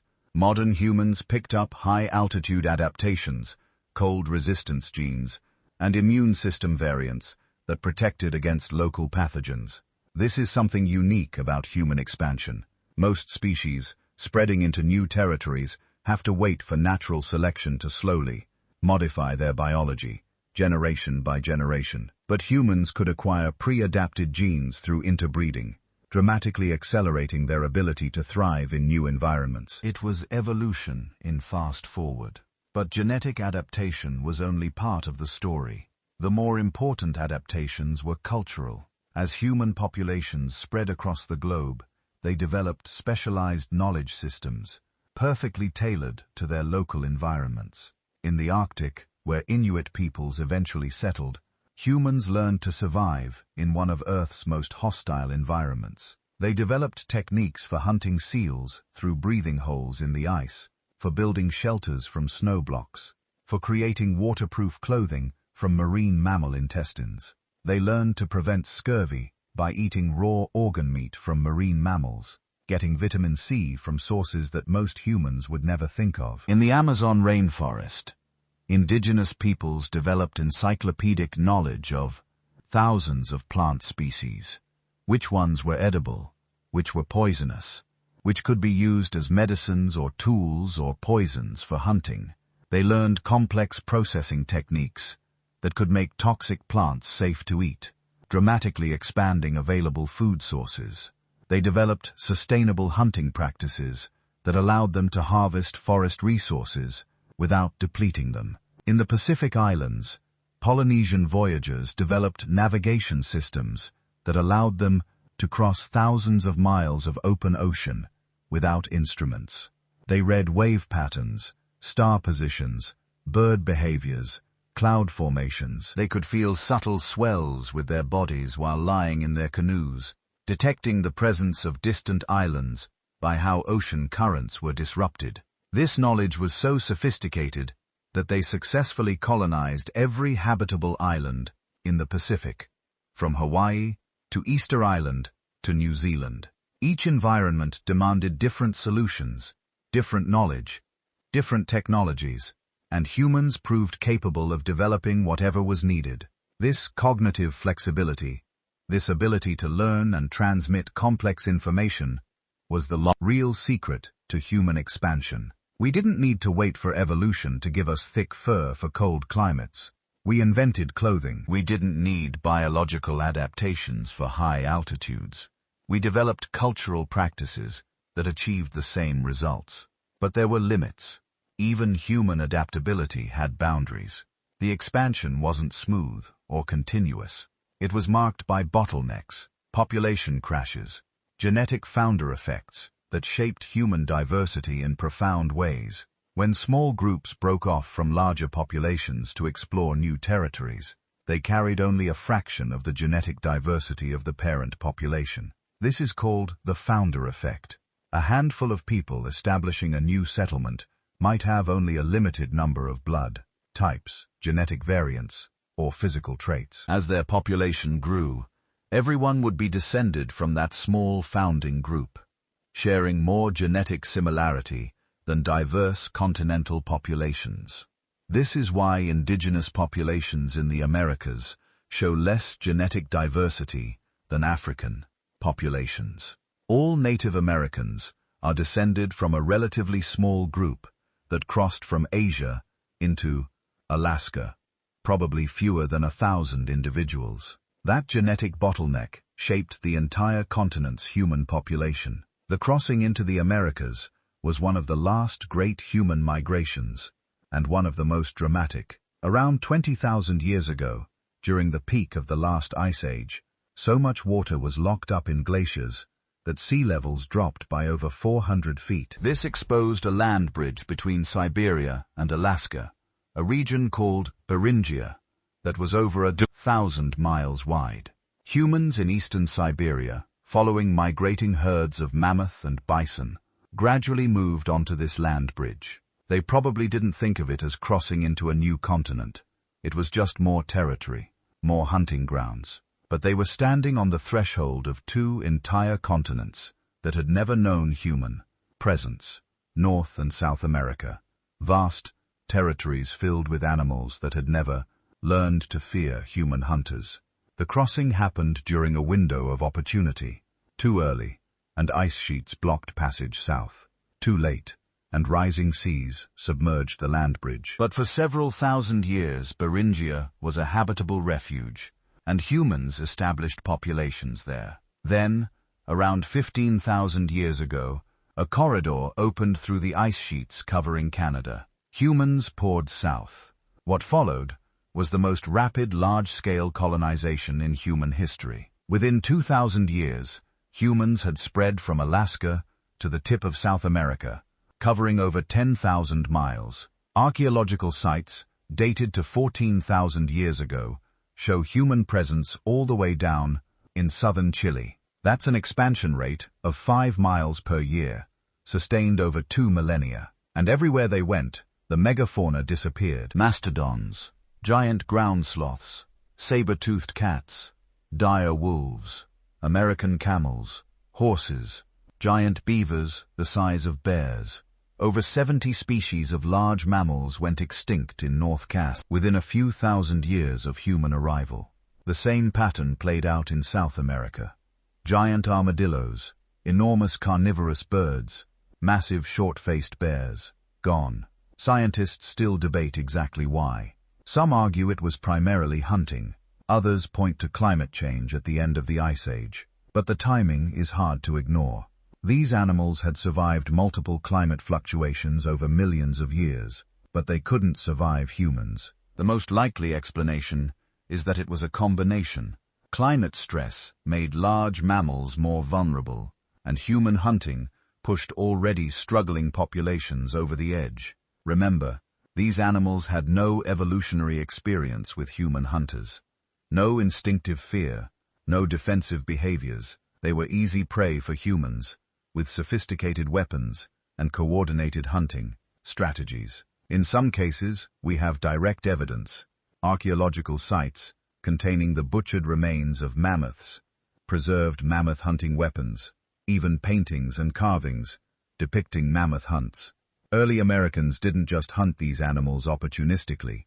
They developed specialized technologies specifically for taking down megafauna. The Clovis point, a distinctive spearhead design found across North America, was perfectly engineered for penetrating thick hide and reaching vital organs. But the extinction of the megafauna wasn't just about losing animals. It fundamentally transformed ecosystems. In the Americas, large herbivores had shaped vegetation patterns for millions of years. Their grazing, browsing, and trampling maintained open grasslands and prevented forest encroachment. When they disappeared, entire ecosystems shifted. Grasslands turned to forests. Plant species that had depended on megafauna for seed dispersal declined. Predators that had hunted these large prey either went extinct or had to adapt to hunting smaller game. Humans had become a planetary force. Everywhere we went, we didn't just adapt to existing ecosystems. We changed them, sometimes intentionally through fire management or selective harvesting, sometimes unintentionally through hunting pressure or the introduction of new predators. But the impact was undeniable. By 10,000 years ago, humans had completed the Great Expansion. We had spread from our origins in Africa to every habitable continent. We had survived in deserts where temperatures reached 130 degrees Fahrenheit, and in Arctic regions where they dropped to 60 below zero. We lived at sea level and at altitudes over 15,000 feet. We had crossed oceans, mountains, and ice sheets. We had adapted to every climate zone, every ecosystem type, every environmental challenge the planet could throw at us. This geographic dispersal had consequences beyond just population distribution. As human groups became isolated from each other by distance and geography, they began diverging, culturally, and to a lesser extent physically. Different environments favored different physical traits. Populations in high UV environments near the equator maintained dark skin for protection against solar radiation. Populations that migrated to northern latitudes with less sunlight developed lighter skin to facilitate vitamin D production. Body proportions changed too. Populations in cold climates tended toward shorter, stockier builds that conserved heat. Those in hot climates developed taller, lankier frames that dissipated heat more efficiently. But these physical differences were superficial. Genetically, all humans remained remarkably similar. The genetic differences between the most divergent human populations are tiny compared to the differences seen between subspecies or regional populations of most other mammals. A European and an Australian Aboriginal person share over 99.9% of their DNA. They're more genetically similar to each other than two chimpanzees from neighboring troops in the same forest. This genetic unity, despite geographic separation, tells us something important. The expansion happened fast. There wasn't enough time for significant evolutionary divergence. And throughout this expansion, populations never became completely isolated. There was always contact at the margins, gene flow between neighboring groups, long-distance trade and migration that prevented complete separation. This maintained a kind of genetic continuity across the species. Innovations that arose in one region could spread to others. Useful genes could move through populations. Cultural knowledge could be exchanged. Humans remained one species, even as we spread across the entire planet. This is perhaps the most remarkable aspect of human expansion. We became the most geographically widespread large mammal species on Earth, while maintaining species unity. We didn't split into separate species adapted to different continents like many animals do. We stayed connected enough, mobile enough, and willing enough to interbreed, that we remained fundamentally one group. This global expansion set the stage for everything that followed: the development of agriculture, the rise of cities, the emergence of civilizations. All of this was only possible because humans had already spread across the globe, already adapted to every major environment, already developed the cultural and technological foundations needed for the next phase of our journey. Those few hundred individuals who crossed the Red Sea 70,000 years ago had become millions, spread across 6 continents. They spoke thousands of different languages, practiced thousands of different cultures, but they were all still recognizably human, still capable of interbreeding, still sharing the same basic cognitive and social capacities, still carrying the genetic legacy of those ancestors who had survived the ancient bottleneck. The age of expansion was ending. The age of civilization was about to begin. For the first 300,000 years of our existence, modern humans lived essentially the same way. Small bands of 20 to 50 people moving through landscapes according to seasonal patterns, following herds of animals, gathering wild plants, setting up temporary camps near water sources. It was a life our ancestors had perfected over hundreds of thousands of years. Efficient, sustainable, perfectly adapted to the world as it existed. Then, about 12,000 years ago, something extraordinary happened. Something that would change our species more profoundly than any evolutionary adaptation. We stopped moving. In multiple locations across the planet, almost simultaneously in evolutionary terms, humans began doing something no other large predator had ever seriously attempted. We started planting seeds. Not just scattering them randomly, but systematically selecting, planting, tending, and harvesting specific plants. This wasn't an accident. It was the culmination of knowledge that had been accumulating for thousands of years. Hunter-gatherer societies weren't primitive or ignorant. They possessed incredibly sophisticated understanding of their environments. They knew which plants were edible, which were poisonous, which had medicinal properties. They understood animal behavior well enough to predict migrations months in advance. They could track individual animals across miles based on the faintest traces. But they had always used this knowledge to follow nature's patterns. Now, for the first time, they were using it to control those patterns, to force nature to produce what they wanted, where they wanted, when they wanted. The shift happened in at least 7 independent locations around the globe. The Fertile Crescent in the Middle East, where wheat and barley were first cultivated. The Yangtze and Yellow River valleys in China, where rice and millet became staple crops. Mesoamerica, where corn, beans and squash formed the agricultural foundation. The highlands of New Guinea, where taro and bananas were domesticated, sub-Saharan Africa's Sahel region, where sorghum and African rice were cultivated, the Andes Mountains of South America, where potatoes and quinoa became dietary staples, and eastern North America, where sunflowers, squash, and marsh elder were systematically grown. These weren't primitive tribes stumbling onto agriculture by accident. These were sophisticated societies making calculated decisions based on deep ecological knowledge. But why? Why would successful hunter-gatherers give up a lifestyle that had sustained humanity for hundreds of millennia? The traditional answer was that agriculture made life easier, that farming provided more food with less effort, allowing populations to grow and civilizations to flourish. But the archaeological evidence tells a very different story. Early farmers actually worked harder than hunter-gatherers. They spent more hours per day in food production. Their diets were less diverse and less nutritious. Their skeletons show evidence of repetitive stress injuries from grinding grain and hoeing fields. They suffered from more diseases, especially infections that spread easily in settled communities.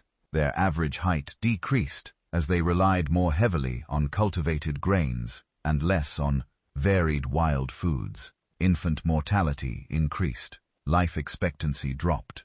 So if agriculture made life harder, why did humans keep doing it? The answer lies in something more subtle and more powerful than convenience: reliability. Hunter-gatherers lived rich lives when conditions were good. When game was abundant and wild plants produced well, they could feed themselves with just a few hours of work per day. But when conditions were bad, when droughts killed the wild plants or animal populations crashed, they starved. Agriculture changed that equation. Yes, farming required constant hard work. Yes, the diet was more monotonous, but crops could be stored. Grain could be kept for months, or even years if properly protected from moisture and pests. For the first time in human history, people could build up food reserves that would carry them through bad times. This was revolutionary. A successful harvest could feed a community not just for a season, but for an entire year, maybe longer if they were careful. That security, that buffer against starvation, was worth the extra labor, worth the less interesting diet, worth all the downsides of agricultural life.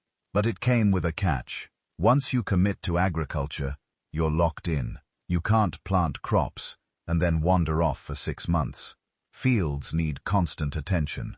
Seeds need to be planted at the right time. Crops need protection from pests and animals. Harvests need to be brought in before they spoil. Agriculture demanded permanence. It forced humans to stay in one place, season after season, year after year, generation after generation. The first permanent settlements started appearing around 12,000 years ago in the Fertile Crescent. Places like Jericho, in the Jordan Valley, established around 10,000 BCE, with a population that might have reached 2,000 people. Göbekli Tepe, in modern Turkey, a massive stone complex that predates even the earliest agriculture, suggests that sedentary life might have actually preceded and enabled farming, rather than the other way around. These weren't villages in the modern sense. They were clusters of round stone and mud brick houses, packed tightly together, surrounded by fields of cultivated wheat and barley. For people whose ancestors had lived in temporary shelters of hide and wood, this represented a complete transformation of human existence, and it created problems nobody had anticipated. When you live in a small mobile band, waste management is simple. You move. When you settle permanently with hundreds or thousands of people, waste accumulates. Human waste, food scraps, dead animals, the detritus of daily life. Early agricultural settlements were probably incredibly unsanitary by modern standards. Disease spread easily. Parasites flourished. Infections that would have been isolated incidents in mobile bands became epidemics in more settled communities. But agriculture had another effect, one that would prove even more transformative than and, frund, frolis, pruevith, settlement. It created surplus. For the first time in human history, some people could produce more food than they personally needed. Everyone had to spend their days farming. Some individuals could focus on other activities because the farmers produced enough to feed them too. This is where everything accelerated. Specialization of labor, the ability for different people to focus on different human society more profoundly than any genetic mutation ever had. In a hunter-gatherer band, everyone needed to know how to hunt, gather, make tools, shelters, treat injuries. Sure, some people were better at certain tasks than others, but everyone needed to be a generalist, capable of survival skills. Agriculture made true specialists possible.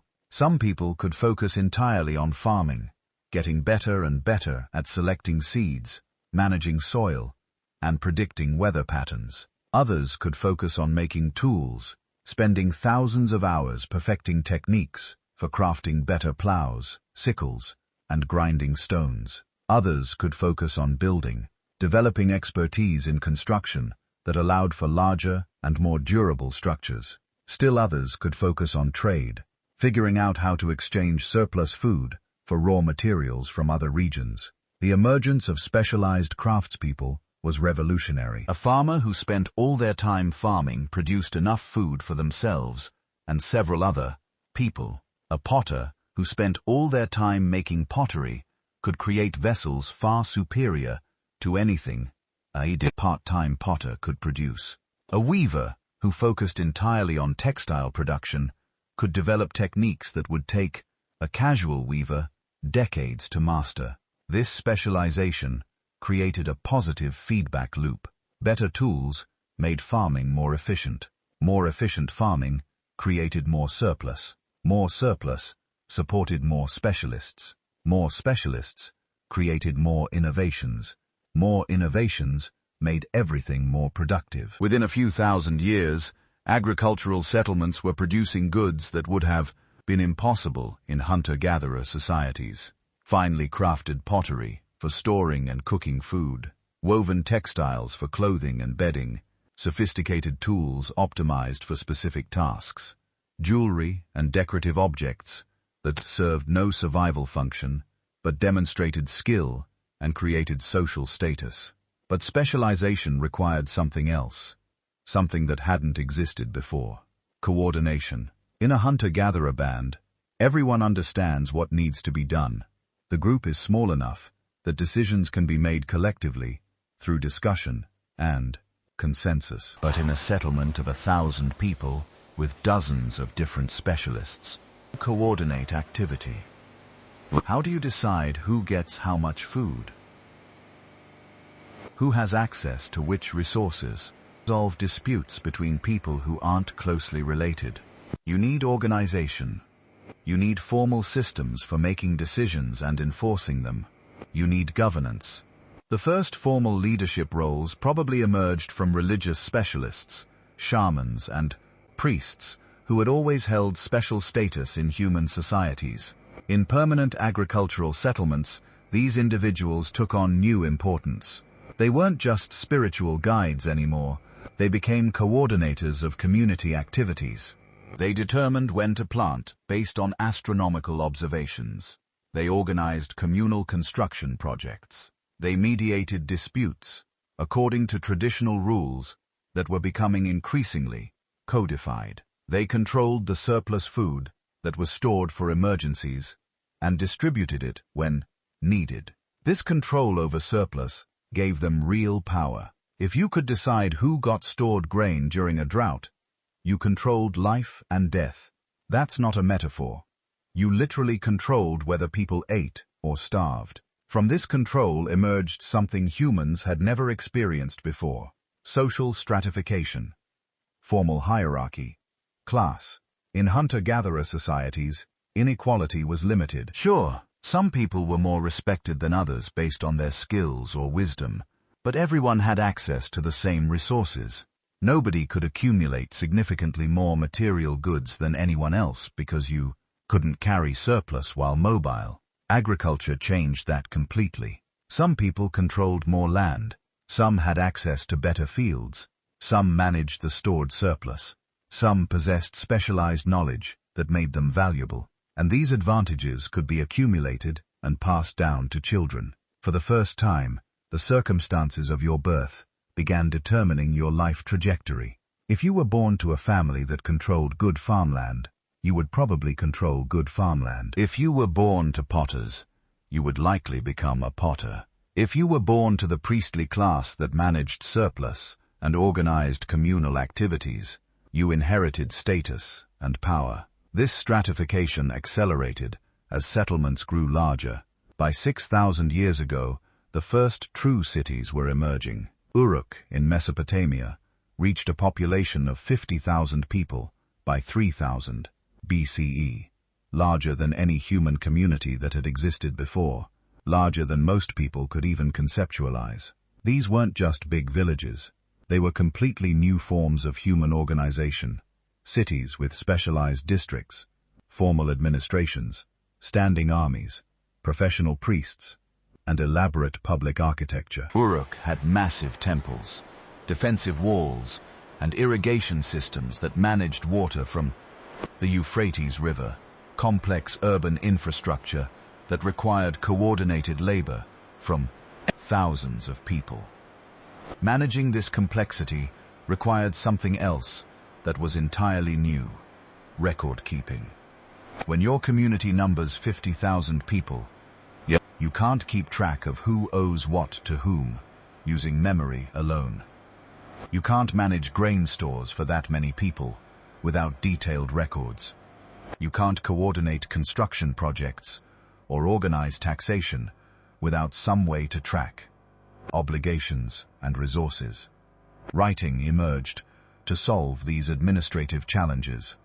The earliest writing systems weren't literature or poetry. They were accounting. Clay tablets from Sumerian cities record deliveries of grain, distributions of rations, inventories of livestock, transfers of land, dry, boring stuff that happened to be absolutely critical for maintaining complex societies. But once writing existed, it transformed everything. Knowledge could be preserved exactly across generations. A farmer could record detailed observations about crop yields under different conditions. A priest could document astronomical patterns used for creating calendars. A merchant could maintain records of trade relationships across hundreds of miles. A scribe could copy and preserve the accumulated wisdom of previous generations. For the first time in human history, knowledge stopped being limited to what individuals could remember and pass down through oral tradition. It could be written, stored, referenced, and built upon systematically. This was as revolutionary as agriculture itself. Cities in Mesopotamia, Egypt, the Indus Valley, and China began developing increasingly sophisticated writing systems. Cuneiform in Mesopotamia evolved from simple pictograms for goods into a complete written language capable of expressing abstract concepts. Egyptian hieroglyphics developed similar complexity. Chinese characters emerged independently with their own unique approach to representing language visually. These writing systems enabled something unprecedented: the accumulation of technical knowledge across multiple generations. A craftsman could read instructions written by masters who died a century before. An architect could study building techniques developed in distant cities. A priest could access astronomical observations recorded over thousands of years. The pace of innovation accelerated dramatically. Metallurgy emerged as people learned to extract copper from ore, then later figured out how to create bronze by alloying copper with tin. Bronze tools and weapons were superior to stone in almost every way: harder, more durable, capable of holding sharper edges. The Bronze Age, beginning around 3300 BCE in the Near East, represented another technological revolution. Access to bronze weapons created military advantages that allowed some cities to dominate others. Bronze tools made agriculture more efficient, enabling food surpluses that could support even larger populations. The trade networks, required to obtain copper and tin, which were rarely found in the same locations, created economic connections spanning hundreds or thousands of miles. Then came another innovation that seemed simple but was actually profound. The wheel, developed around 3500 BCE in Mesopotamia, initially for pottery making, then quickly adapted for transportation. Wheeled carts could move far more goods with less effort than humans carrying loads on their ploss. This made trade more efficient, enabling cities to import resources from greater distances and export their own products more widely. Mathematics developed to handle the increasing complexity of trade, taxation, and construction. The Sumerians created sophisticated systems for calculation, including early forms of algebra and geometry. Egyptian architects used mathematical principles to design pyramids with astonishing precision. Chinese mathematicians developed their own advanced systems for calculation. Astronomy became increasingly sophisticated as priests tracked celestial movements to create accurate calendars. Agricultural societies needed precise calendars to know when to plant and harvest.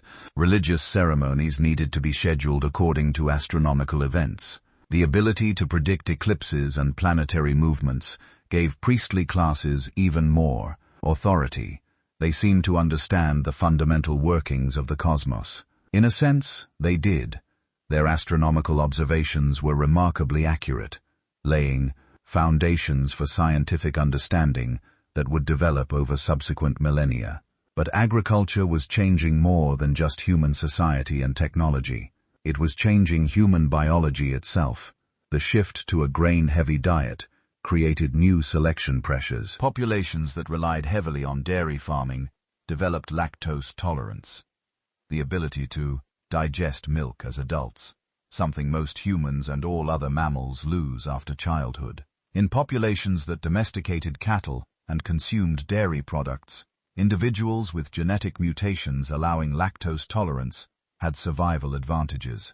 They could access additional calories that others couldn't digest. Over just a few thousand years, lactose tolerance became common in populations with long histories of dairy farming, while remaining rare in populations without such traditions. Similarly, populations that relied on starchy crops, like rice and potatoes, developed higher of copies of genes for producing amylase, the enzyme that helps digest starch.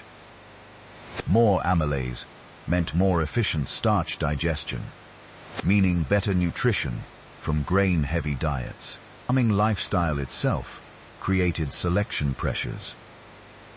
Resistance to infectious diseases became increasingly important as dense populations facilitated disease spread.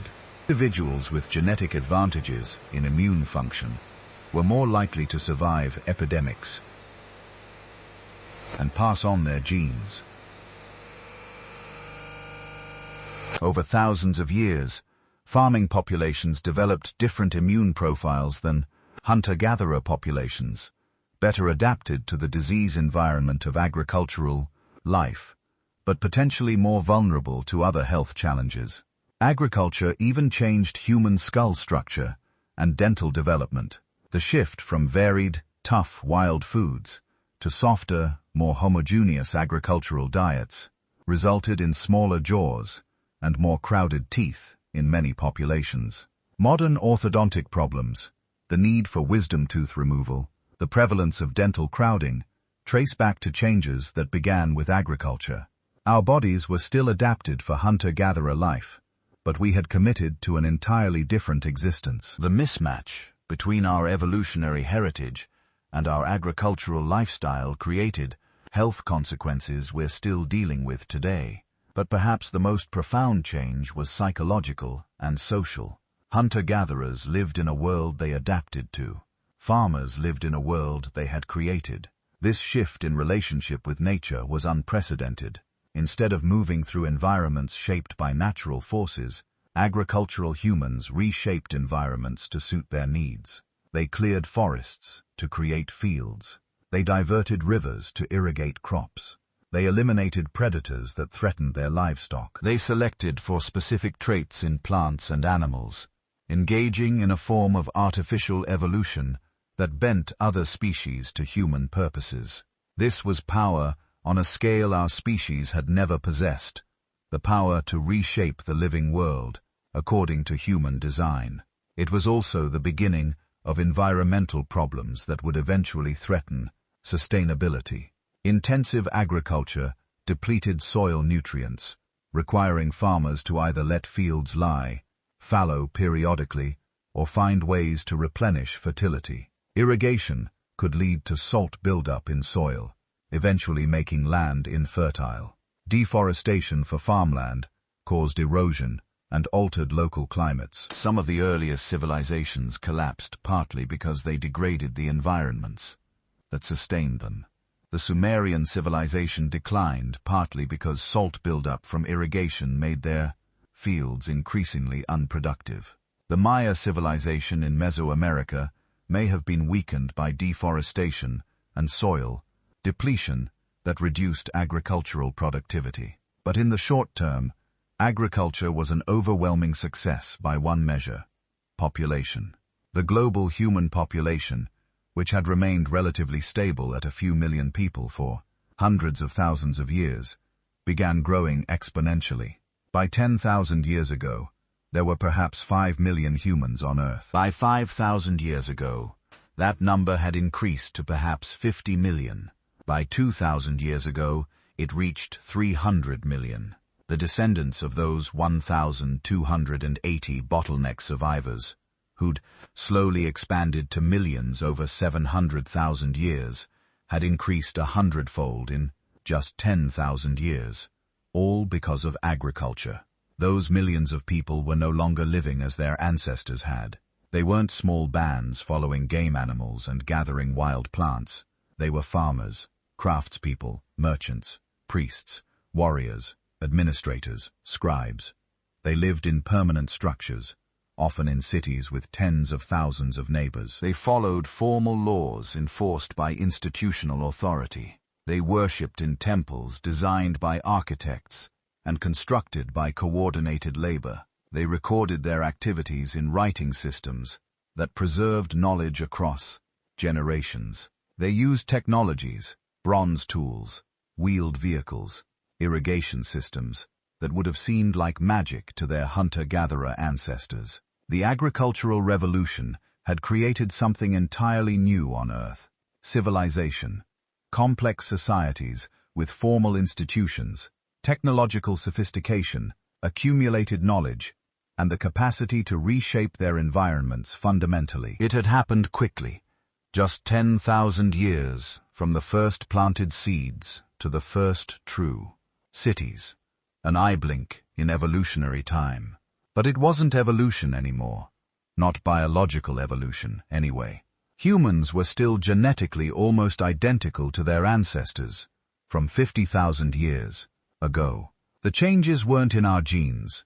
They were in our cultures, our technologies, our social organizations. Cultural evolution had taken over from genetic evolution as the primary driver of human change. And cultural evolution moved faster, far faster. Ideas could spread across populations in generations rather than millennia. Technologies could be copied and improved in years rather than eons. Social innovations could transform societies in decades rather than geological epochs. The bottleneck, those desperate 117,000 years that had nearly destroyed humanity, had created the genetic foundation for intelligence, cooperation, and adaptability. The recovery period had refined those traits and split human populations into multiple species competing across 3 continents. The Upper Paleolithic had given modern humans the technological and cognitive advantages that let them outlast their evolutionary cousins. But agriculture had unlocked a completely different kind of power. The power to reshape the world itself, to create environments designed around human needs, to support populations orders of magnitude larger than natural landscapes could sustain, to build civilizations that would eventually dominate every ecosystem on the planet. This was the moment when Homo sapiens stopped being just another species in Earth's ecosystem and became something unprecedented, a species that could bend the entire biosphere to its purposes. For better and for worse, the world would never be the same. The age of human dominance hadn't just begun.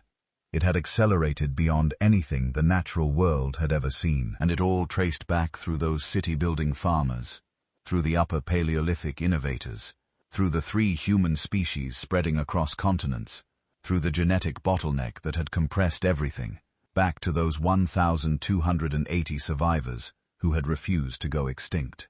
Everything that followed, the cities, the writing, the mathematics, the astronomy, the beans, civilizations that would eventually reshape the entire planet, all of it was built on the foundation laid by ancestors who had survived the impossible and kept surviving, generation after generation, until survival wasn't enough anymore, until humanity decided to do something that no other species had ever seriously attempted, to stop adapting to the world, and force the world to adapt to us instead.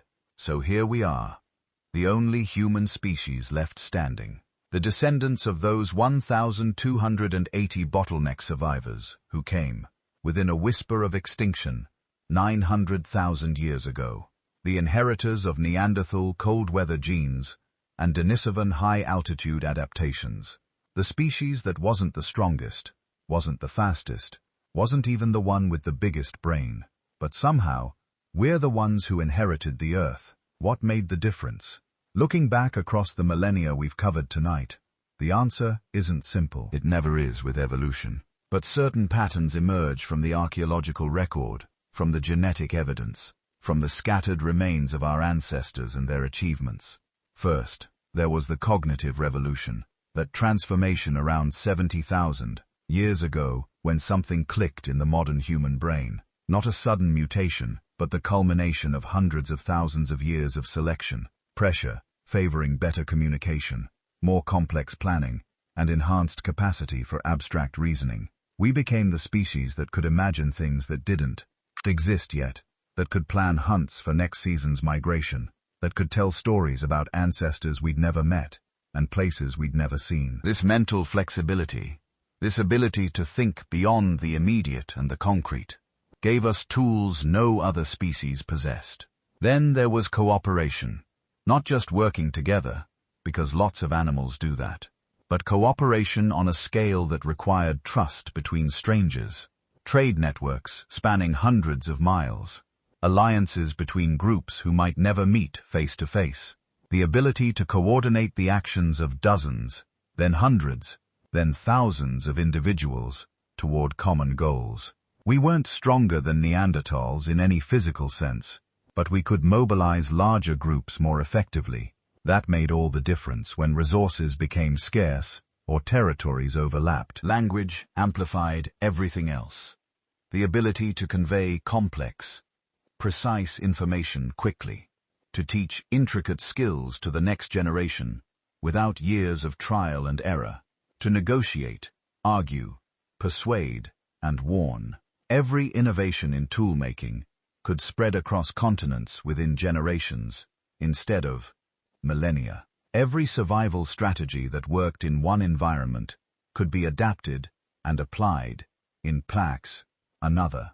We became the species whose knowledge accumulated faster than our genes could change. Cultural evolution had overtaken biological evolution as the primary driver of our success. But perhaps most crucial was adaptability, that restless, relentless capacity to adjust when circumstances shifted. The trait that had been hammered into our ancestors during those desperate bottleneck millennia and refined through hundreds of thousands of years in climatically unstable Africa. When we encountered new environments, we didn't just survive them, we figured out how to thrive in them. Frozen tundra, tropical rainforests, high-altitude plateaus, island chains, deserts. We made them all home, not through specialized physical adaptations that took millennia, to evolve, but through technological and cultural innovations that could be developed in generations. None of this was inevitable. At dozens of points in our history, things could have gone differently. If that volcanic winter 900,000 years ago had lasted just a few decades longer, if the climate hadn't stabilized enough to allow recovery, if Neanderthals had been just slightly more flexible in their survival strategies, if any of 1,000 chance events had fallen differently, we wouldn't be here. Some other species might have inherited the Earth, or maybe no species would have achieved what we've achieved. The universe doesn't guarantee that intelligence will triumph, or that consciousness will spread across worlds. We're not the inevitable endpoint of evolution.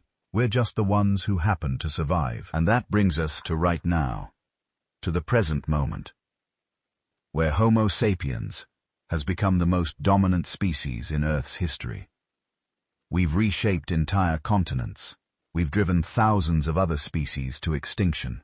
We've altered the climate and the chemistry of the oceans. We've created technologies our ancestors couldn't have imagined in their most creative moments. We've walked on the moon and sent machines to the edge of the solar system. But dominance comes with responsibility and with risk. The same adaptability that allowed us to thrive in every environment on Earth has given us the power to damage those environments faster than they can recover. The same technological innovation that carried us from stone tools to spacecraft has created weapons capable of destroying civilization. The same population growth that ensured our species would outlast our evolutionary cousins has pushed Earth's ecosystems to their breaking points. We face challenges now that our ancestors never imagined. Climate change happening faster than at any point since the bottleneck. Resources strained by billions of people, all wanting better lives. Technologies advancing so rapidly that our social systems struggle to keep pace. The question isn't whether we're clever enough to solve these problems. Clearly, we are. The question is whether we'll choose to apply our extraordinary capabilities to solutions, rather than to making things worse. The good news, everything we've covered tonight suggests we can. We're the species that survived when survival seemed impossible, that cooperated when cooperation meant the difference between extinction and recovery, that innovated our way through challenges that destroyed other species, that adapted to every environment Earth could throw at us. Those capabilities haven't disappeared. They're written in our genes, encoded in our cultures, present in every human alive today. Understanding where we came from, really understanding the improbable chain of events and adaptations that brought us to this moment, isn't just interesting history. It's a reminder of what we're capable of when circumstances demand it. Our ancestors faced existential threats with nothing but stone tools and each other. We face our own challenges with technologies and knowledge they couldn't have dreamed of. Before you drift off to sleep tonight, take a moment to appreciate the journey. From those 1,280 survivors huddled in African refuges, to you, lying in bed, listening to the story of your species. Hundreds of thousands of years of struggle, innovation, cooperation, and adaptation. Millions of ancestors who survived just long enough to have children, passing forward the genetic and cultural inheritance that made you possible. If you've enjoyed this journey through human history, consider leaving a like on the video. It helps more people discover these stories. Drop a comment letting me know where in the world you're watching from. I love seeing how far these stories travel. And if you'd like more history content to help you sleep, subscribe and turn on notifications. Sleep well, knowing you're part of the most extraordinary evolutionary success story on Earth. The journey of Homo sapiens isn't over.